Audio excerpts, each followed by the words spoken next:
हाँ भी future doctors, आज के वीडियो में हम रेडॉक्स रिएक्शन और केमिकल इक्विलिब्रियम के 50 मोस्ट इंपोर्टेंट क्वेश्चंस डिस्कस करेंगे जो कि प्योर एनसीईआरटी बेस्ड है, नीट एग्जाम के लेटेस्ट पैटर्न पे बेस्ड है। इन क्वेश्चंस के थ्रू हम इन दोनों चैप्टर के हर एक कॉन्सेप्ट को अच्छे से रिवाइज करेंगे। साथ में मैं आपको यह भी बताऊंगा कि नीट 2025 में आपके एग्जाम में कौन से कॉन्सेप्ट से क्वेश्चन पूछा जा सकता है या क्या मिस्टेक एग्जामिनर आपसे एग्जाम में करवा सकता है। तो प्लीज आप ये वीडियो कंप्लीट जरूर देखें क्योंकि ये दोनों चैप्टर क्लास 11th के फिजिकल केमिस्ट्री के बेसिक कॉन्सेप्चुअल और इंपॉर्टेंट चैप्टर है। यहां से हर साल आपके एग्जाम में 3 से 4 क्वेश्चन पूछे जाते हैं। रेडॉक्स रिएक्शन से 1 से 2 क्वेश्चन आता है, वहीं केमिकल इक्विलिब्रियम से 2 से 3 क्वेश्चन पूछे जाते हैं। क्वेश्चन प्योर एनसीईआरटी बेस्ड होते हैं, तो एनसीईआरटी के सारे इंपॉर्टेंट पॉइंट, सारे इंपॉर्टेंट कॉन्सेप्ट, सारे इंपॉर्टेंट एग्जाम्पल आज के वीडियो में हम अच्छे से कवर करेंगे।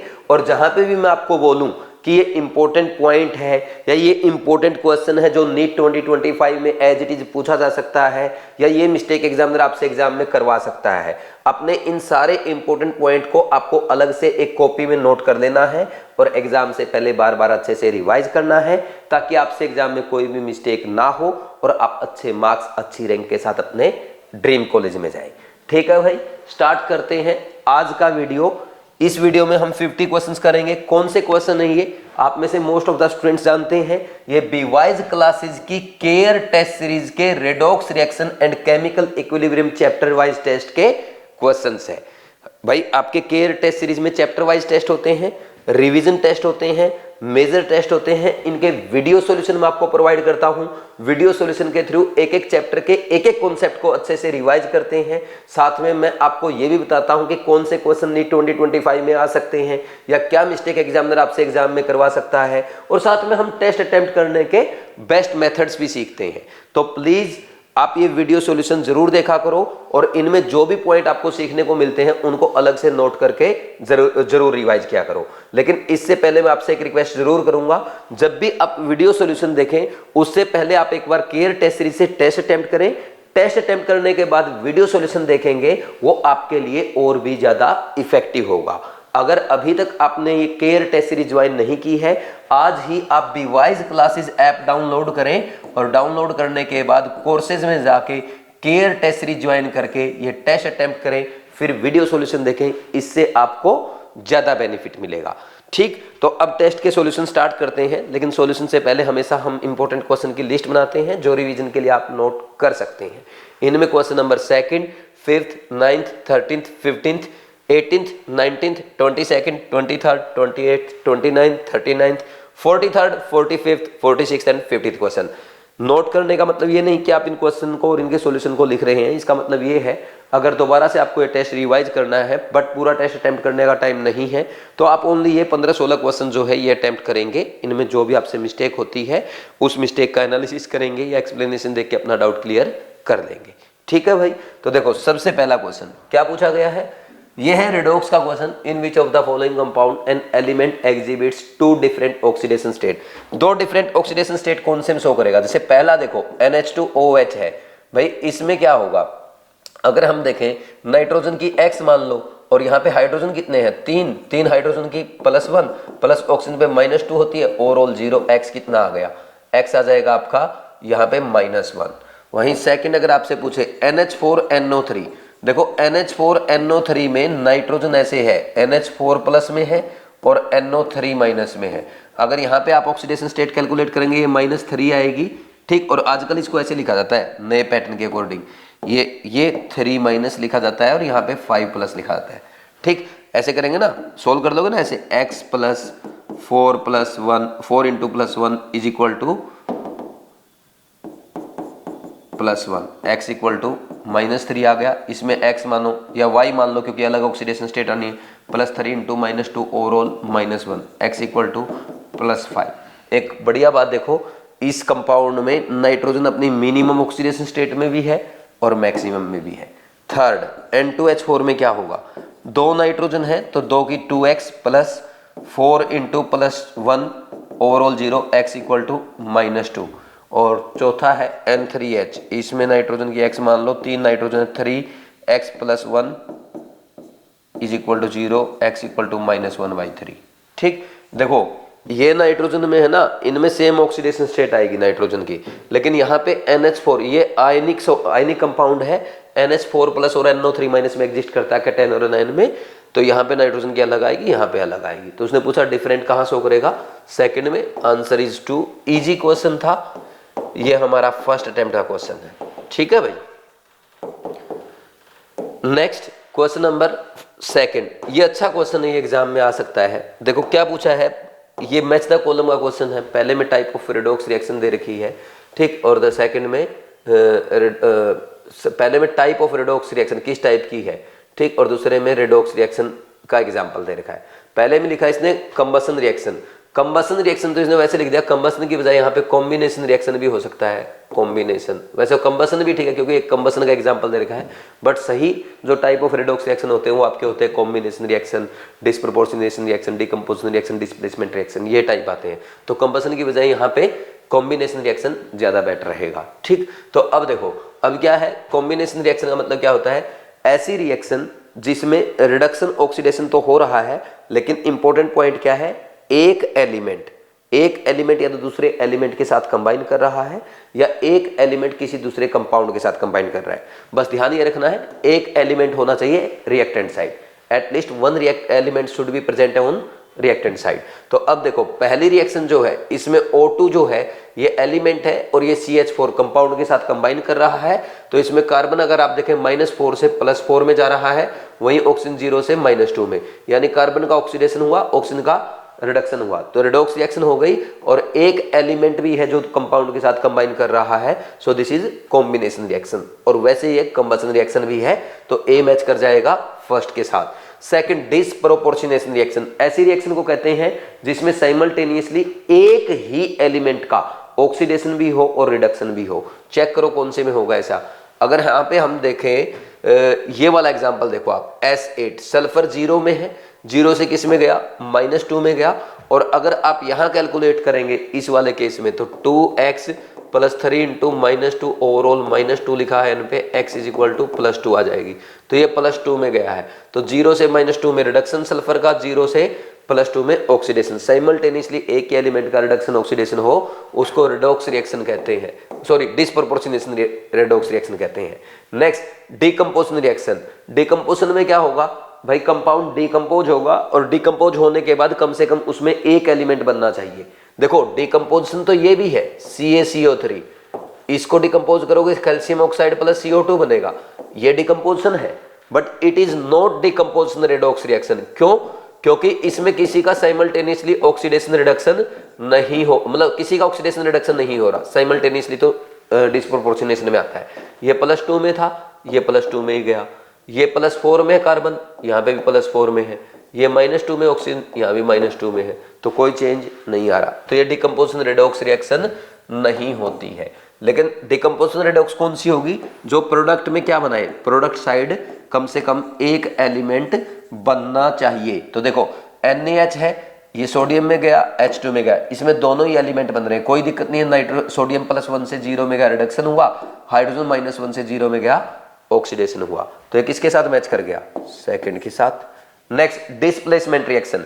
ऐसी रिएक्शन जिसमें कोई हैलोजन दूसरे हैलोजन को रिप्लेस कर दे, या एक मेटल दूसरे मेटल को डिस्प्लेस कर रही है, या कोई एलिमेंट हाइड्रोजन को डिस्प्लेस कर रहा है, that is called displacement reaction. अब चौथे एग्जांपल में देखो, Cr2O3 है एल्यूमिनियम, एल्यूमिनियम ने क्या किया, क्रोमियम को डिस्प्लेस कर दिया और खुद उसकी जगह पे आके ऑक्साइड फॉर्म में आ गया। तो फोर्थ क्या हो गया, डिस्प्लेसमेंट रिएक्शन हो गई।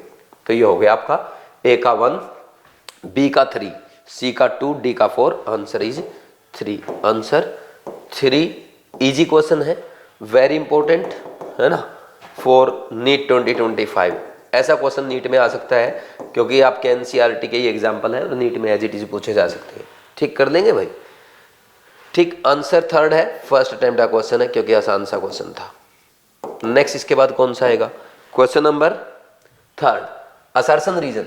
इन the reaction between potassium permanganate and potassium iodide, permanganate ion act as oxidising agent. बिल्कुल सही स्टेटमेंट है कि MnO4 में की रिएक्शन जब आप Ki के साथ करवाते हैं, ठीक, इन प्रेजेंस ऑफ, मान लीजिए आप H2SO4 करवा रहे हैं रिएक्शन, तो क्या बनता है, यहाँ पे ये क्या बनेगा, ये MnO4 जो है MnO में जाएगा, 2 प्लस में जाता है, MnSO4 में जाता है वैसे ये, है ना, 2 प्लस में जाएगा Mn तो, और Ki किस में जाता है, अगर एसिडिक मीडियम है तो ये I2 में जाएगा, ठीक। और पानी वगैरह बनेंगे और पोटेशियम तो पोटेशियम प्लस में ही जाएगा। तो ये +7 से किस में गया, +2 में गया, और ये -1 से 0 में गया। तो ये क्या हो गया, ऑक्सीडाइजिंग एजेंट। क्या बोल रहा है, permanganate ion act as oxidising agent. बिल्कुल सही है, क्योंकि ये खुद रिड्यूस हुआ है, आयोडीन को -1 से 0 में ऑक्सीडाइज कर दिया। Oxidation state of manganese changes from +2 to +7, ये रॉन्ग स्टेटमेंट हो गई। तो असर्शन तो ठीक है, रीजन फॉल्स है, आंसर 4 है, फर्स्ट अटेम्प्ट का क्वेश्चन है, हो जाएगा ऐसे आराम से, ठीक। नेक्स्ट क्वेश्चन नंबर 4, क्या बोल रहा है भाई, which of the following statement is are correct about the reduction reaction. देखो, रिमूवल ऑफ इलेक्ट्रोनेगेटिव एलिमेंट बिल्कुल सही है। जैसे मान लीजिए ये है आपका रिमूवल ऑफ इलेक्ट्रोनेगेटिव एलिमेंट बोल रहा ना, मान लीजिए MgCl2 है, आप इसमें से ये Mg अलग कर दो और क्लोरीन अलग कर दो, आपने इलेक्ट्रोनेगेटिव एलिमेंट यानी क्लोरीन रिमूव कर दिया, तो ये +2 से 0 में गया, तो रिडक्शन हुआ या नहीं हुआ मैग्नीशियम का। बिल्कुल सही स्टेटमेंट है। रिडक्शन का मतलब क्या है, रिमूवल ऑफ इलेक्ट्रोनेगेटिव एलिमेंट। लेकिन रिमूवल ऑफ इलेक्ट्रोपॉजिटिव एलिमेंट क्या होता है, इलेक्ट्रोपॉजिटिव एलिमेंट को रिमूव करेंगे उससे रिडक्शन होता है। जैसे NaH है, उससे क्या हो जाएगा, एक सेकेंड, उससे तो ऑक्सीडेशन हो जाएगा। जैसे मान लीजिए H2O है, H2O में से आपने क्या कर दिया, H2 + ½ O2। अब आपने हाइड्रोजन इलेक्ट्रोपॉजिटिव एलिमेंट था इन कंपैरिजन टू ऑक्सीजन, तो इलेक्ट्रोपॉजिटिव को रिमूव किया तो ये -2 से किस में चला गया बेचारा, 0 में, इसका ऑक्सीडेशन हो गया। तो ये रिडक्शन नहीं होता, ये तो ऑक्सीडेशन होता है, तो ये रॉन्ग हो गया। एडिशन ऑफ इलेक्ट्रोनेगेटिव एलिमेंट, अगर कोई इलेक्ट्रोनेगेटिव एलिमेंट आप ऐड करते हैं तब भी क्या होता है, ऑक्सीडेशन होता है। जैसे फॉर एग्जांपल मान लीजिए Mg में आप Cl2 ऐड कर दो, या Mg में ऑक्सीजन ऐड कर दो, Mg½ O2, तो क्या हो जाएगा, ये 0 में है, ये +2 में चला जाएगा, इसका ऑक्सीडेशन हो जाएगा, तो ये भी ऑक्सीडेशन होता है, ये भी रॉन्ग हो गया। Addition of electropositive element, addition of electropositive element क्या है, CuCl2 है मान लीजिए, इसमें Cu ऐड कर दो, तो ये Cu2Cl2 में चला जाएगा, तो किस में था, ये 2 प्लस में था, अब 1 प्लस में आ गया, तो ये रिडक्शन है, बिल्कुल सही। तो 1 और 4 किसको रिप्रेजेंट कर रहे हैं, रिडक्शन को, आंसर इज 2। ये आपका NCERT की लाइन से लिया गया क्वेश्चन है। तो ऐसे थियोरेटिकल क्वेश्चन भी हमें आने वाले टाइम पे नीट एग्जाम में देखने को मिलेंगे। ये NCERT की थियरी की लाइन से बनाए गए क्वेश्चन है, ठीक। और ऐसे क्वेश्चन आपको बीवाइज क्लासेज के केयर टेस्ट सीरीज में मिलते हैं, और इसलिए बच्चे बोलते हैं कि केयर टेस्ट सीरीज अटेम्प्ट करने के बाद हमें नीट का पेपर बहुत आसान लगता है। केमिस्ट्री के पेपर वो बच्चे आधे घंटे में सोल्व कर देते हैं, और स्कोर आता है 175, 176, 180। क्यों, क्योंकि NCERT की एक लाइन आपकी केयर में कवर हो जाती है। ये फर्स्ट अटेम्प्ट का क्वेश्चन है, यहाँ पे आपको ये भी सिखाया जाता है कि कौन सा क्वेश्चन कौन से अटेम्प्ट में करना होता है, ठीक। Next question number 5, BrO3- changes into Br2 in acidic medium on acidic medium of an balance equation. How many electrons should be present in the balance equation? ये देखो BrO3- है, ये किस में जा रहा है, ये Br2 में जा रहा है, ठीक। अब कितने इलेक्ट्रॉन प्रेजेंट होने चाहिए ये पूछना ना, बैलेंस करें इसको, बैलेंस करना तो ये 2BrO3- आएगा, प्लस यहाँ पे क्या आ जाएगा, इधर 3 दूनी 6 वाटर मॉलिक्यूल है, तो इधर 6 ऑक्सीजन एटम है, तो इधर 6 वाटर मॉलिक्यूल होने चाहिए, और इन 12 हाइड्रोजन एटम को बैलेंस करने के लिए तो इधर 12H+ करेंगे, ठीक। अब चार्ज बैलेंस करो, इधर तो 0 है तो उधर भी 0 होना चाहिए, ये +12 और -2, ये तो +10 हो गया, 10 इलेक्ट्रॉन ऐड कर दो, ये 10 और -2, ये कितना हो गया, -10, 12 हो गया, ये +12, इधर भी 0 उधर भी 0, तो कितने इलेक्ट्रॉन होने चाहिए, 10 electron in left, answer is 1। ये भी हमारा फर्स्ट अटेम्प्ट का क्वेश्चन है, क्वेश्चन नंबर 5 हो गया। Next question number 6, in the given unbalance equation reaction, क्या बोल रहा है, विच इज आर ऑक्सीडाइज। भाई ये तो बहुत आसान क्वेश्चन है, यहाँ पे देखो Fe2+ से किस में गया, Fe+3 में, ये तो ऑक्सीडेशन हुआ, वहीं क्रोमियम +6 से आपका +3 में गया, इसका रिडक्शन हो रहा है, तो आप क्या बोल देंगे, या ऐसे दिखा दो इसको, क्रोमियम को ऊपर से दिखा देते हैं, ये +6 से +3 में गया, इसका रिडक्शन हुआ है, तो ऑक्सीडेशन पूछ रहा ना किसका हुआ है, विच इज आर ऑक्सीडाइज, और Fe2+, आंसर 1, वेरी इजी। ये भी हमारा फर्स्ट अटेम्प्ट का क्वेश्चन था, ठीक। ठीक हो जाएगा आराम से। Next question number 7, which of the following is disproportionation reaction. देखो डिसप्रोपोर्शनेशन रिएक्शन उसे कहते हैं जिसमें साइमल्टेनियसली एक ही एलिमेंट का रिडक्शन भी हो और ऑक्सीडेशन भी हो। मैं फिर रिपीट करता हूं, डिसप्रोपोर्शनेशन रिएक्शन किसे कहते हैं? ऐसी रिएक्शन जिसमें साइमल्टेनियसली एक ही एलिमेंट का ऑक्सीडेशन भी हो और रिडक्शन भी हो, that is called disproportionation reaction. अब ये अच्छा क्वेश्चन है, कैसे सोल्व करेंगे? कार्बन यहाँ पे -4 से किस में गया? +4 में गया, और ये ऑक्सीजन 0 से 2- में गया। देखो यहाँ पे रेडॉक्स रिएक्शन जरूर है लेकिन डिसप्रोपोर्शनेशन रेडॉक्स नहीं है। क्यों नहीं है? क्योंकि डिफरेंट एलिमेंट का ऑक्सीडेशन और रिडक्शन हो रहा है, तो ये कॉम्बिनेशन रेडॉक्स रिएक्शन है क्योंकि कंबाइन कर रहा है ऑक्सीजन किसके साथ? मीथेन के साथ। कॉम्बिनेशन रेडॉक्स रिएक्शन है। नेक्स्ट फिर देखो कार्बन यहाँ पे -4 से +4 में जा रहा है, क्लोरीन 0 से -1 में जा रहा है, तो अगेन ये रिएक्शन सेम हो गई आपकी कॉम्बिनेशन रेडॉक्स रिएक्शन। फिर फ्लोरीन F2 0 से किस में गया?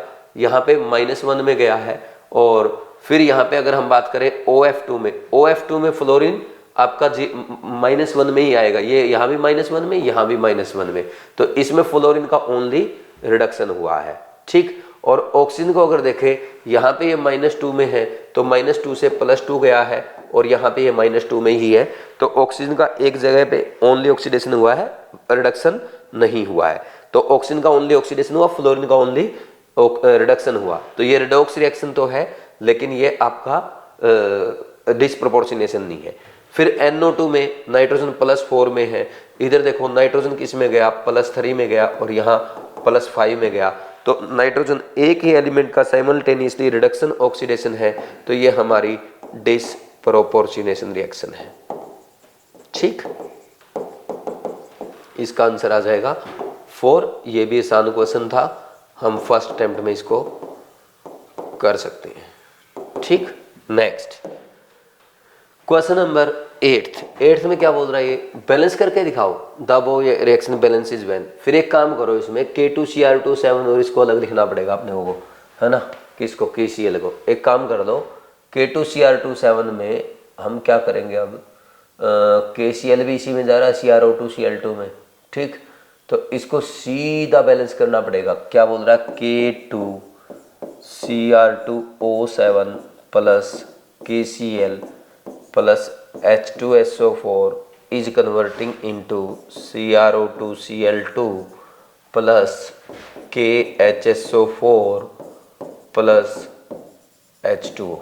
ठीक, अब देखो क्रोमियम तो यहाँ पे +6 से किस में गया है? +6 में ही गया है। ठीक, क्रोमियम में तो कोई चेंज नहीं आया। क्लोरीन गया है -1 से किस में? -1 में। इसमें तो कोई रेडॉक्स रिएक्शन हो ही नहीं रही, इसको तो हीट एंड ट्रायल से बैलेंस करना पड़ेगा।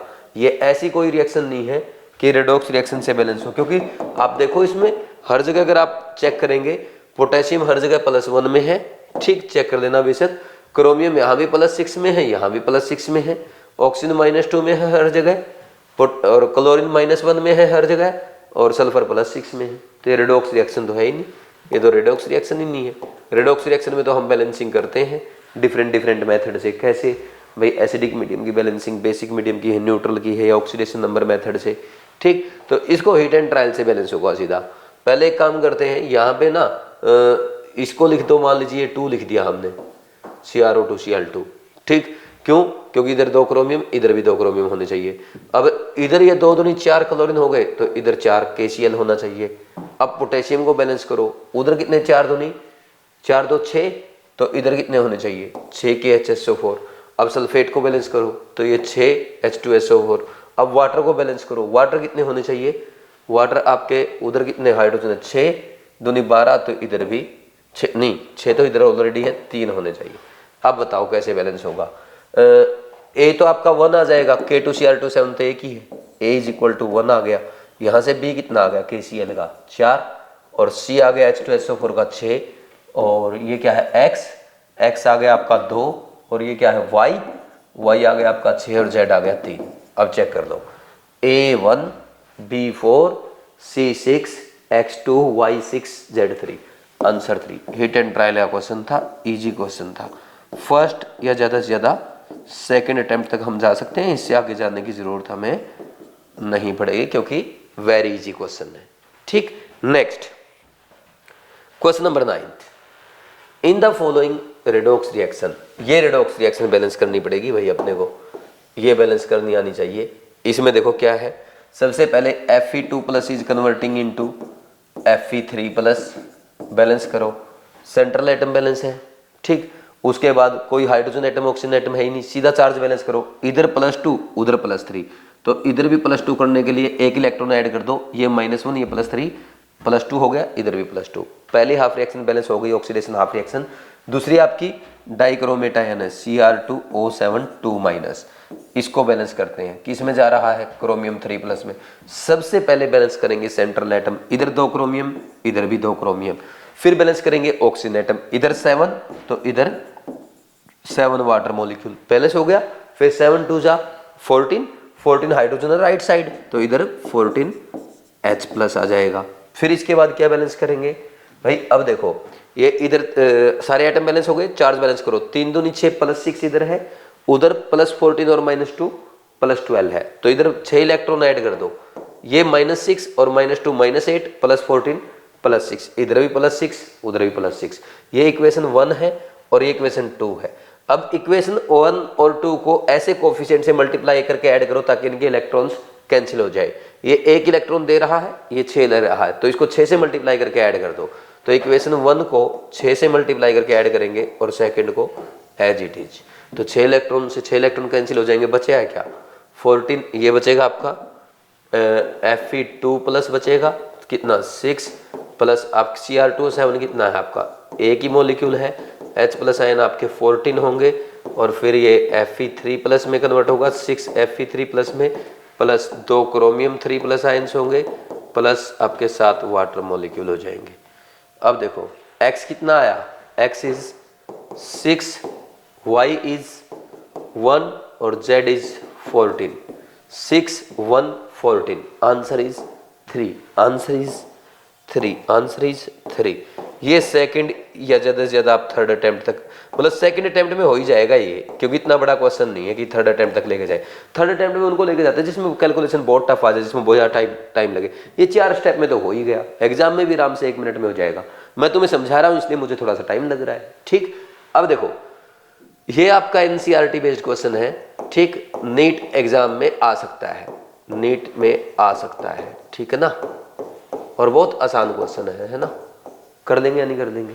ठीक, next question number 10, the given reaction copper sulphate plus zinc converting into copper plus ZnSO4 is an example of, metal displacement है। जिंक ने क्या किया है, कॉपर सल्फेट से कॉपर को डिस्प्लेस कर दिया है, सिंपल मेटल डिस्प्लेसमेंट रिएक्शन, इसमें कुछ है ही नहीं। आंसर 1 फर्स्ट अटेम्प्ट का क्वेश्चन हो गया, वेरी वेरी इजी। ठीक, नेक्स्ट क्वेश्चन नंबर 11, ये आ गया आपका BiO3- plus 6H+ plus electron दे रखे हैं प्लस Bi3+। भाई सिंपल सी बात है, x कितना इलेक्ट्रॉन कितने हैं, देखो इधर चार्ज और इधर चार्ज बैलेंस होना चाहिए। इधर चार्ज कितना है +3 है, इधर कितना है -1 और +6 +5 है, होना कितना चाहिए, इधर भी +3 है तो इधर भी +3 होना चाहिए। तो 2 इलेक्ट्रॉन अगर मैं ऐड कर देता हूं तो अब देखो -3 और +6 +3 हो गया लेफ्ट में और राइट में भी, तो 2 इलेक्ट्रॉन होने चाहिए। Answer 2 very easy question, first attempt में हो जाएगा सबका, है ना, बहुत आसान क्वेश्चन है। नेक्स्ट इसके बाद question number 12, the oxidation number of Mn and S in KMnO4 and Na2SO3। KMnO4 में Mn का सब जानते हैं +7, ये मैं कैलकुलेट करके भी नहीं बताऊंगा। Na2S2O3, ये सोडियम का +1 है, सल्फर का x मान लो और 3 × -2 ओवरऑल 0, x इक्वल टू कितना आ गया +2 आ जाएगा सोल्व करने में, तो +7 एंड +2 आंसर इज 1। ये भी हमारा फर्स्ट अटेम्प्ट का क्वेश्चन हो जाएगा, है ना, आराम से आप कर सकते हैं। नेक्स्ट इसके बाद question number 13, which of the following reaction is an example of redox reaction. Redox का मतलब वही ऐसी रिएक्शन जिसमें रिडक्शन भी हो और ऑक्सीडेशन भी हो। तो अब देखो इसमें जिनोन +4 में है, किस में गया जिनोन +6 में गया, फ्लोरीन -1 में है, -1 में गया, ऑक्सीजन यहाँ पे +1 में था, फ्लोरीन -1 में है, लेकिन फ्लोरीन यहाँ ऑक्सीजन यहाँ पे 0 में गया। तो जिनोन का तो ऑक्सीडेशन हुआ है, ये ऑक्सीडेशन, और वहीं अगर हम बात करें आपका ऑक्सीजन का क्या हुआ है, रिडक्शन हुआ है। तो ये हो गई रेडॉक्स, ये रेडॉक्स रिएक्शन है, कोई डाउट ही नहीं है इसमें तो। ठीक, नेक्स्ट में देखना अब इसमें अगर आपसे पूछा जाए ये जिनोन +2 में है ना, ये -1 में है, ये +5 में है, ये -1 में फ्लोरीन, जिनोन यहाँ पे भी +2 में है। ठीक, और फ्लोरीन -1 में है हर जगह, है ना, और फास्फोरस +5 में है। ठीक, तो कोई ऑक्सीडेशन स्टेट में चेंज आया ही नहीं, ये रेडॉक्स रिएक्शन नहीं हो सकती। ये +6 से जिनोन गया +6 में, फ्लोरीन -1 से -1 में, दोनों जगह हाइड्रोजन +1 से +1 में, ऑक्सीजन 2- से 2- में, नो चेंज, ये रिडॉक्स नहीं हो सकती। रिडॉक्स में तो वही रिडक्शन भी होना चाहिए, ऑक्सीडेशन भी होना चाहिए। +6 से ये +6 में, ये -1 है हर जगह, +1 में H+ और ये 2- सेम है, कोई चेंज नहीं है। तो answer is 1, answer 1 first attempt का क्वेश्चन, इसको भी हम बोलेंगे। ठीक, इसके बाद next question number 14, oxidation state of X, Y, Z are +2, +5, -2 respectively. The formula of the compound these by these will be, the formula of compound found by these will be। भाई पहले का चेक करो, X2, Y, Z6, आपको ऐसे check करना होता है, यहाँ पे ऑक्सीडेशन स्टेट रखो, ओवरऑल उनका समेशन अगर 0 आ जाता है तो वो सही है, नहीं तो नहीं है। 2 × +2 +5 +6 × -2, ओवरऑल कितना आया, 5 4 9, और ये -12 -3 आया, तो ये तो नहीं हो सकता। दूसरा चेक करो, X, Y2, Z6, ये चेक करना, +2 +2 × +5 +6 × -2, ओवरऑल -12 और -12 0, -12 + 12 0, सही है। ठीक, तो ये आंसर आ जाएगा सेकंड वाला। ठीक, बाकी चेक करके देख लेना आप, बाकी नहीं आएंगे, ये भी आपका फर्स्ट अटेम्प्ट में हो जाना चाहिए, क्योंकि बहुत टफ क्वेश्चन नहीं होता, आराम से सोल्व हो जाता है एग्जाम में, है ना। Next question number 15, in the reaction the element which have been oxidised and reduce respectively. देखो KClO3 है, इसकी रिएक्शन किसके साथ कराई गई, इसको डिकम्पोज किया गया है किसमें, KCl में और O2 में। भाई सीधा सा हम जानते हैं क्या हुआ यहाँ पे, देखो क्लोरीन +5 में है और किस में गया, -1 में, तो क्लोरीन का क्या हो रहा है, रिडक्शन हुआ कि नहीं हुआ। वहीं ऑक्सीजन -2 में है, किस में गया, 0 में, तो ऑक्सीडेशन हुआ कि नहीं हुआ। तो क्लोरीन तो ऑक्सीडाइज रिड्यूस हुआ है और ऑक्सीजन ऑक्सीडाइज हुआ है, तो ऑक्सीडाइज O2 और क्लोरीन रिड्यूस है, तो ऐसे लिख दो, ऑक्सीजन क्या है, ऑक्सीडाइज हुआ है और क्लोरीन रिड्यूस हुआ है, तो ऑक्सीजन एंड क्लोरीन रिस्पेक्टिवली आ जाएगा। Answer is 2। ठीक, ये आपका फर्स्ट अटेम्प्ट का क्वेश्चन है, लेकिन आसान क्वेश्चन है, एग्जाम में आ सकता है। ठीक, इंपॉर्टेंट फॉर एग्जाम, नीट में आ सकता है, नीट में, जेई मेंस में क्वेश्चन आपसे पूछा जा सकता है ना। आसान भले ही है, लेकिन ऐसे आसान क्वेश्चन कई बार एग्जाम में पूछ लिए जाते हैं। ठीक, next question number 16, in which of the following reaction the equilibrium remains unaffected on addition of small amount of argon at constant volume. देखो कांस्टेंट वॉल्यूम पे addition of inert gas at constant volume doesn't affect equilibrium को affect नहीं करता। बस किस पे affect करता है, जब आप इनर्ट गैस ऐड करते हैं एट कांस्टेंट प्रेशर। ठीक, तो उसमें इक्विलिब्रियम उस डायरेक्शन में मूव करने लगता है where number of gas moles are more. ठीक, नेक्स्ट देखो, तो अब इनमें किसी पे भी इफेक्ट नहीं करेगा, क्योंकि कांस्टेंट वॉल्यूम की बात कर रहे हो। The equilibrium will remain unaffected in all 3 cases. Answer 4, जिसका कॉन्सेप्ट क्लियर है उसने देखते ही सीधा 4th आंसर किया होगा और फर्स्ट अटेम्प्ट में कर भी लिया होगा, है ना। ये हो गया आसान question. Next question number 17, for the reaction H2 + I2 2HI में बन रहा है, the standard free energy is delta G0 greater than 0, the equilibrium constant Kc would be. देखो delta G0 equal to -RT ln K होता है, या आप इसको ऐसे लिख सकते हो -delta G0 equal to -2.303 RT log K base 10। अब देखो K अगर लेस देन 1 है तो log k क्या हो जाएगा, लेस देन 0 हो जाएगा, ये नेगेटिव आगे भी नेगेटिव, तो delta G naught greater than 0 हो जाएगा। तो delta G naught greater than 0 कब हुआ, जब k लेस देन 1 है। Answer is 4। Very easy question, हर बच्चा ऐसे क्वेश्चन को सोल्व कर लेता है, इसको हम इंपॉर्टेंट नहीं लिखेंगे, फर्स्ट अटेम्प्ट का क्वेश्चन है। ठीक, ऐसे क्वेश्चन एग्जाम में आते भी रहते हैं, लेकिन हर बच्चा कर लेगा सोल्व, उसको इंपॉर्टेंट क्यों लिखें।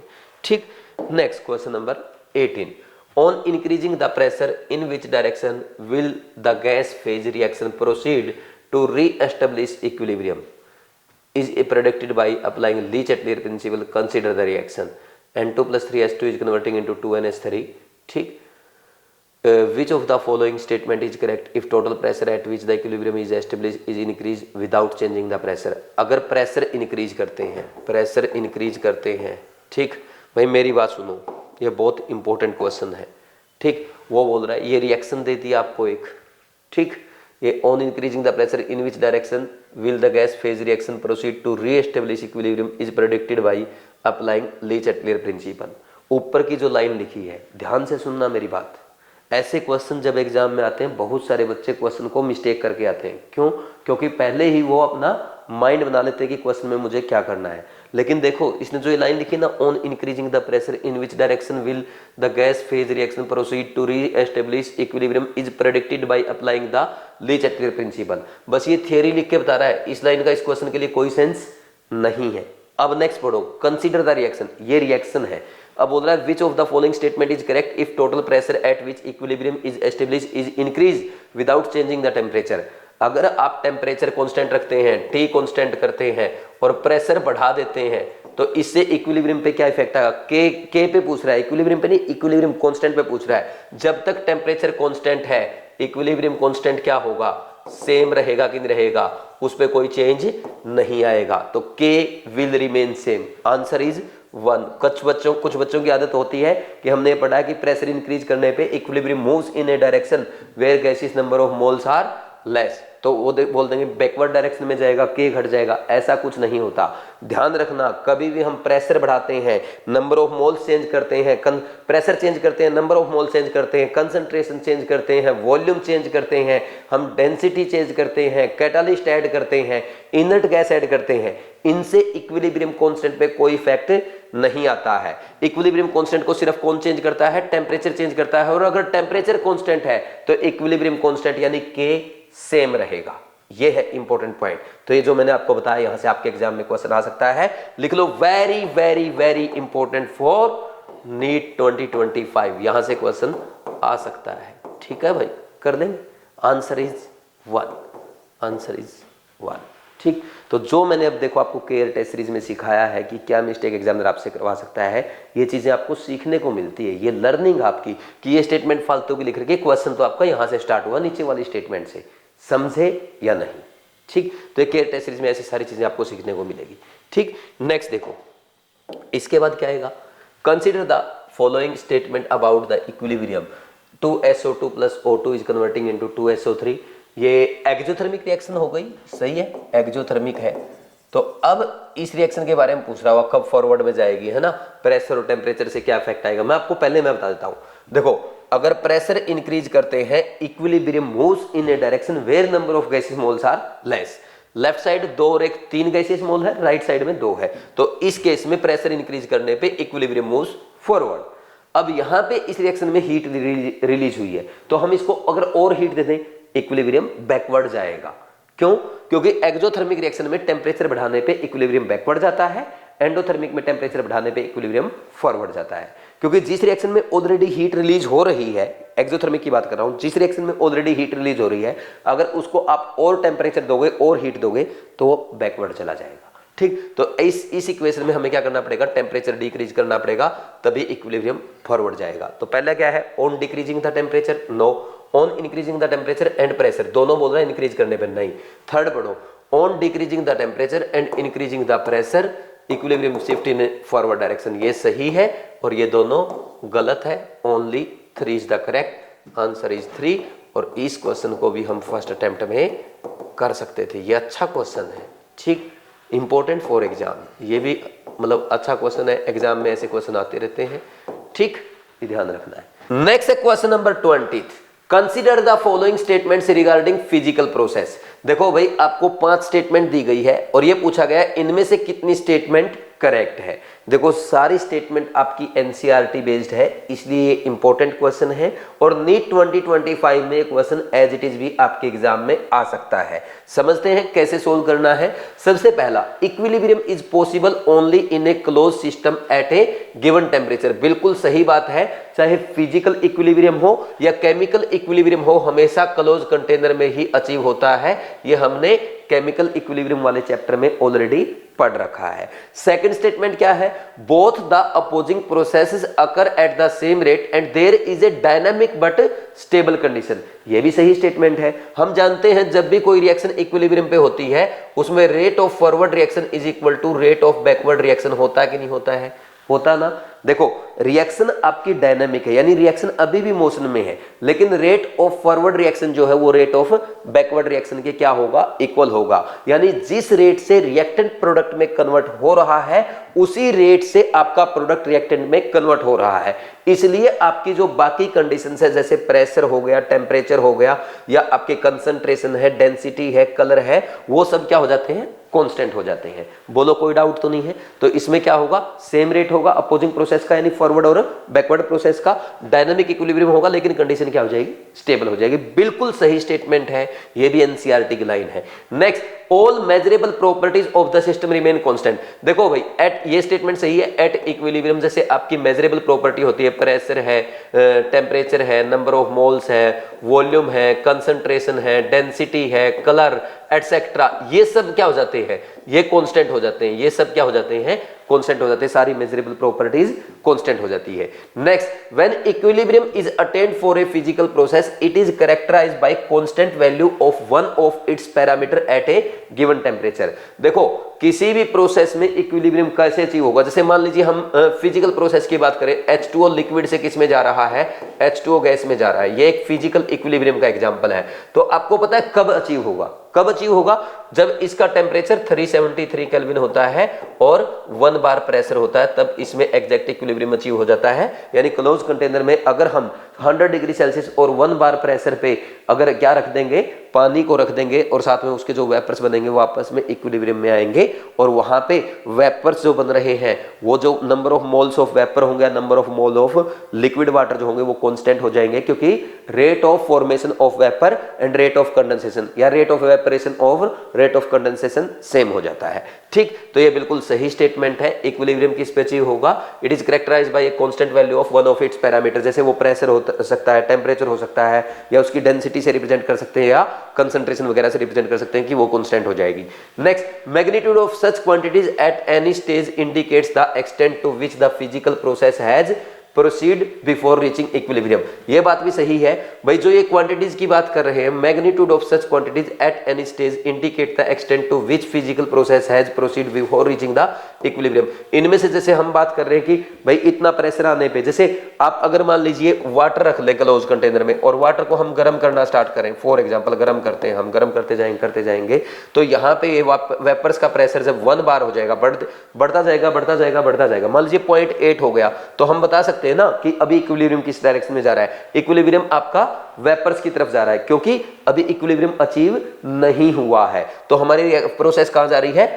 इवेपोरेशन की तरफ जा रही है। जैसे ही 1 बार प्रेशर होगा तो रेट ऑफ फॉरवर्ड और बैकवर्ड रिएक्शन क्या हो जाएगा?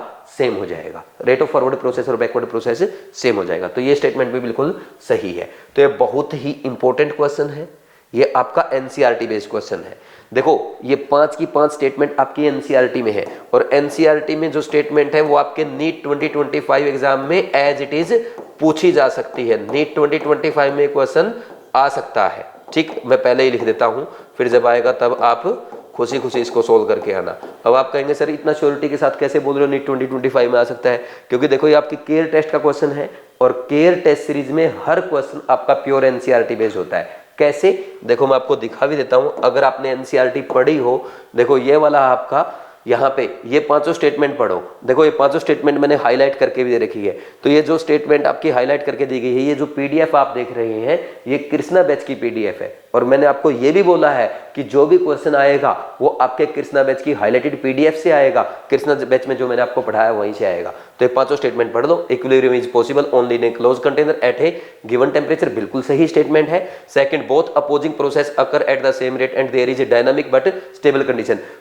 इक्विलिब्रियम पे क्या होता है, rate of forward reaction and backward reaction क्या होता है, सेम होता है कि नहीं होता। तो सेम रेट से अपोजिंग प्रोसेस होगी और वो डायनामिक होता है, लेकिन कंडीशन स्टेबल होती है। वहां पे टेम्परेचर, प्रेशर, कंसंट्रेशन वगैरह कांस्टेंट हो जाती है। All measurable properties of the system remain constant, जैसे प्रेशर है, टेम्परेचर, डेंसिटी, कलर या concentration, volume etcetera, these measurable property क्या होती है, इक्विलिब्रियम पे कांस्टेंट होती है। When equilibrium is attained for a physical process, it is characterised by constant value of one of its parameter at a given temperature. कोई physical process हो रही है, उसमें इक्विलिब्रियम कब अचीव होगा, वो हम किसी उसके एक कैरेक्टरिस्टिक से डिफाइन करते हैं। जैसे वाटर वेपर का इक्विलिब्रियम की बात की जाए, वो 1 बार एंड 373 केल्विन पे अचीव होता है। ठीक, तो इसके कैरेक्टरिस्टिक हो गए, इसके पैरामीटर हो गए। The magnitude of such quantities at any stage indicate the extent to which the physical process has proceed before reaching equilibrium. भाई हम ये बता के कि 1 बार प्रेशर अचीव हुआ या नहीं हुआ, उसे आइडिया लगा सकते हैं कि अभी तक इक्विलिब्रियम कहां तक बढ़ा है और कितना और फॉरवर्ड डायरेक्शन में जाना बाकी है। ठीक, तो ये बिल्कुल सही स्टेटमेंट। तो ये पांचों स्टेटमेंट उस क्वेश्चन में मैंने आपको दी थी और इसलिए मैंने लिखा कि ये क्वेश्चन आपके नीट एग्जाम में एज इट इज पूछा जा सकता है। कर देंगे अगर आएगा तो। ठीक, नेक्स्ट देखो। अच्छा, नीट में अगर आता है तो ये देखो, इसका आंसर तो आ जाएगा all are correct, answer is 4, answer is 4।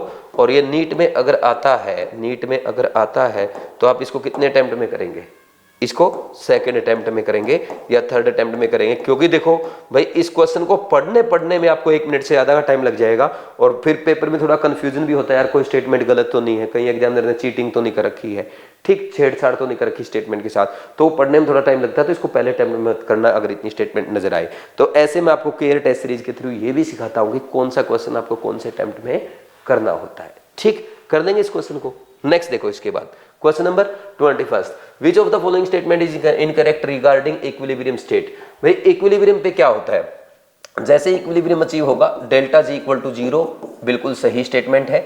Next, the reaction ceases at equilibrium, reaction cease मतलब रिएक्शन इक्विलिब्रियम पे खत्म हो जाती है, नहीं ऐसा नहीं है, ये रॉन्ग स्टेटमेंट है। Equilibrium constant is independent of initial concentration of reactant, बिल्कुल सही बात है। Equilibrium constant pressure, concentration, number of moles, volume, density etcetera इन पे डिपेंड नहीं करता, वो ओनली टेम्परेचर पे डिपेंड करता है। Catalyst have no effect on equilibrium state, बिल्कुल सही स्टेटमेंट है। कैटालिस्ट इक्विलिब्रियम और इक्विलिब्रियम कांस्टेंट को अफेक्ट नहीं करता, बस वो एक ही काम करता है, जल्दी से जल्दी इक्विलिब्रियम अचीव कराता है। तो कौन सी स्टेटमेंट रॉन्ग है, सेकंड रॉन्ग है, आंसर 2 आ जाएगा। फर्स्ट अटेम्प्ट में क्वेश्चन आपका एग्जाम में सोल्व हो जाएगा। ठीक, ये 21 हो गया। Next question number 22, Ostwald process for the manufacture of nitric acid involves the reaction। ये रिएक्शन दे रखी है, डेल्टा H पॉजिटिव है तो एंडोथर्मिक प्रोसेस हो गई। विच of the following factor will not affect the concentration of ammonia at equilibrium. देखो, addition of catalyst, अगर कैटालिस्ट ऐड करते हैं तो उससे अमोनिया कंसंट्रेशन पे कोई इफेक्ट नहीं पड़ेगा, बिल्कुल ये फैक्टर इफेक्ट नहीं करेगा। अगर टेम्परेचर डिक्रीज करते हैं, टेम्परेचर डिक्रीज करेंगे तो इक्विलिब्रियम कहां जाएगा, फॉरवर्ड जाने की बजाय बैकवर्ड जाएगा, क्योंकि एंडोथर्मिक रिएक्शन है। इक्विलिब्रियम मूव्स बैकवर्ड, जिसके कारण क्या होगा, अमोनिया की कंसंट्रेशन बढ़ जाएगी, अमोनिया की कंसंट्रेशन बढ़ जाएगी। नेक्स्ट पढ़ो, इंक्रीजिंग प्रेशर, प्रेशर अगर इंक्रीज करेंगे तो देखो इधर 5 और 4 9 गैसेस मोल्स है, इधर ओनली 4 है। प्रेशर बढ़ाने पे equilibrium moves in a direction where number of gases moles are less, तो इक्विलिब्रियम किस तरफ मूव करेगा, फॉरवर्ड डायरेक्शन में, जिसके कारण अमोनिया की कंसंट्रेशन घट जाएगी। फिर नेक्स्ट क्या है, इंक्रीज ऑफ वॉल्यूम, अगर वॉल्यूम इंक्रीज करते हैं, वॉल्यूम इंक्रीज करते हैं यानी प्रेशर डिक्रीज करते हैं, इक्विलिब्रियम मूव्स बैकवर्ड, जिसके कारण क्या है, अमोनिया की कंसंट्रेशन बढ़ जाएगी। तो हम क्या कहेंगे, सेकंड, थर्ड एंड फोर्थ तीनों कंडीशन क्या कर रही है, अमोनिया की कंसंट्रेशन को अफेक्ट करेगी, लेकिन एडिशन ऑफ कैटालिस्ट से कुछ नहीं होगा। तो answer is 1, addition of catalyst will not affect equilibrium concentration of ammonia, answer is 1। ये हमारा फर्स्ट अटेम्प्ट का क्वेश्चन है। अच्छा क्वेश्चन है, नीट एग्जाम में आ सकता है, नीट 2025 में आ सकता है, नीट 2025 में आ सकता है। इसको इंपॉर्टेंट में जरूर नोट करना, रिवीजन के लिए इसको जरूर नोट करना, अगर हमने पहले नहीं लिखा तब भी। ठीक, next question number 23, hydrolysis of sucrose gives, sucrose का हाइड्रोलिसिस कर दिया, इक्विलिब्रियम कांस्टेंट दे दिया, डेल्टा जी पूछ रहा है, तो डेल्टा जी इक्वल टू क्या होता है -2.303 RT log K बेस 10 होता है। -2.3 लिख लो इसको जल्दीबाजी में, क्योंकि पूरा लिखने की जरूरत नहीं, 2.303 उससे क्या फर्क पड़ता है। और यहाँ पे आंसर जूल में दिया तो R आएगा 8.314 और टेम्परेचर है 300 केल्विन। लोग क्या है, लोग के कितना 2 × 10⁻3, तो इसको हम लिख सकते हैं -2.3 और इसको 25/3 लिख लिया करो इजी कैलकुलेशन के लिए, गुना में 300 और गुना में लोग ये हो जाएगा 10⁻13 और प्लस लोग 2 ये हो गया 13 और ये 0.3, तो -2.3 गुना में 25/3 गुना में ये आ गया आपका 13.3 आ जाएगा। ठीक, तो इसको कितना सोल्व करो, इसको सोल्व कर दो, ये आ जाएगा लगभग आपका, इसको नहीं सोल्व कर सकते क्या, चलो इसको ही काट देते हैं, ये आ जाएगा। तो अब इनको मल्टीप्लाई करो, मल्टीप्लाई करने में डायरेक्ट आइडिया तो नहीं आएगा। अच्छा एक बात है, माइनस में आंसर एक ही ऑप्शन में है, सीधा यही आ जाएगा वैसे तो। ठीक, चलो फिर भी सोल्व कर लेते हैं। आप एक काम करो, इसको 14 मान लो अप्रोक्स, थोड़ा बढ़ा दो इसको 14 और इसको 2 मान लो, क्योंकि 2.3 मल्टीप्लाई में 13.3 करेंगे। ठीक, उसको 14 और इसको 2 मान लो, 14 2 से 28, 28 को 25 से मल्टीप्लाई करो, 28 को 25 से मल्टीप्लाई करो, 25 8 200, 25 दूनी 50 और 20 70 है ना, 700 हो गया। तो 700 गुना 700 गुना 100, तो ये हो जाएगा 7 गुना 10⁻4। ठीक, तो यही आ गया -7.6 इंटू 10⁻4 जूल पर मोल। बिल्कुल सही तो है, सही आइडिया था मेरा, ये आंसर आएगा। तो आंसर इज 4, आंसर इज 4। ये आपका सेकंड अटेम्प्ट का क्वेश्चन है, क्योंकि थोड़ी सी कैलकुलेशन आपके लिए हो सकती है, मैंने फास्ट कर ली, आप भी कर सकते हैं अगर ऐसा गैस करते हैं तो। ठीक, ये एनसीईआरटी एग्जांपल है, एनसीईआरटी टेक्स्ट एग्जांपल है, और ये आई थिंक आपका थर्मोडायनेमिक्स वाले चैप्टर में होगा, तो ये एग्जाम में आ सकता है एज इट इज, बस कैलकुलेशन की वजह से आएगा तो वैसे इजी है। Next question number 24, the standard gives energy change at 300 kelvin for the reaction 2A is converting into B plus C is इतना at a given temperature the composition of the reaction mixture is this, the reaction will proceed in। वो ये क्या दे दिया, standard gives energy change दे रखा है, तो delta जी दे दिया, delta G minus 2.303 RT log K करो, है ना, यहाँ से K फाइंड आउट करना। डेल्टा जी कितना 2494 2 है ये, -2.3 गुना 25/3 करूँगा, इसको 25/3 लिख लेते हैं जूल में, है ना, 8.3 को, और इसको कितना टेम्परेचर 300 है और log K मुझे पता नहीं है, तो log K is equal to कितना हो जाएगा, log K is equal to -2.30 नहीं माइनस ये जो है 2494.2 गुना में ऊपर 3 जाएगा, नीचे 2.3 आएगा, गुना में 25 आएगा, गुना में 300 आएगा। यार एक काम करो, सबसे पहले तो इसको ना लगभग 2500 लिख लो, इसको लगभग 100 पे काट दो, ये 3 ये 100 पे कट गया, तो इसको भी 100 पे काट दो, सही तो है। तो ये माइनस ये -1/2.3 बच गया, तो इसको 10/23 लिख दो माइनस का, तो इसको माइनस कितना 0 पे गया, फिर 100 पे 100 लिख लो, 23 चौका 92 और बच गया कितना 8, फिर किस पे जाएगा 23 दिया 0.43 आ गया लगभग।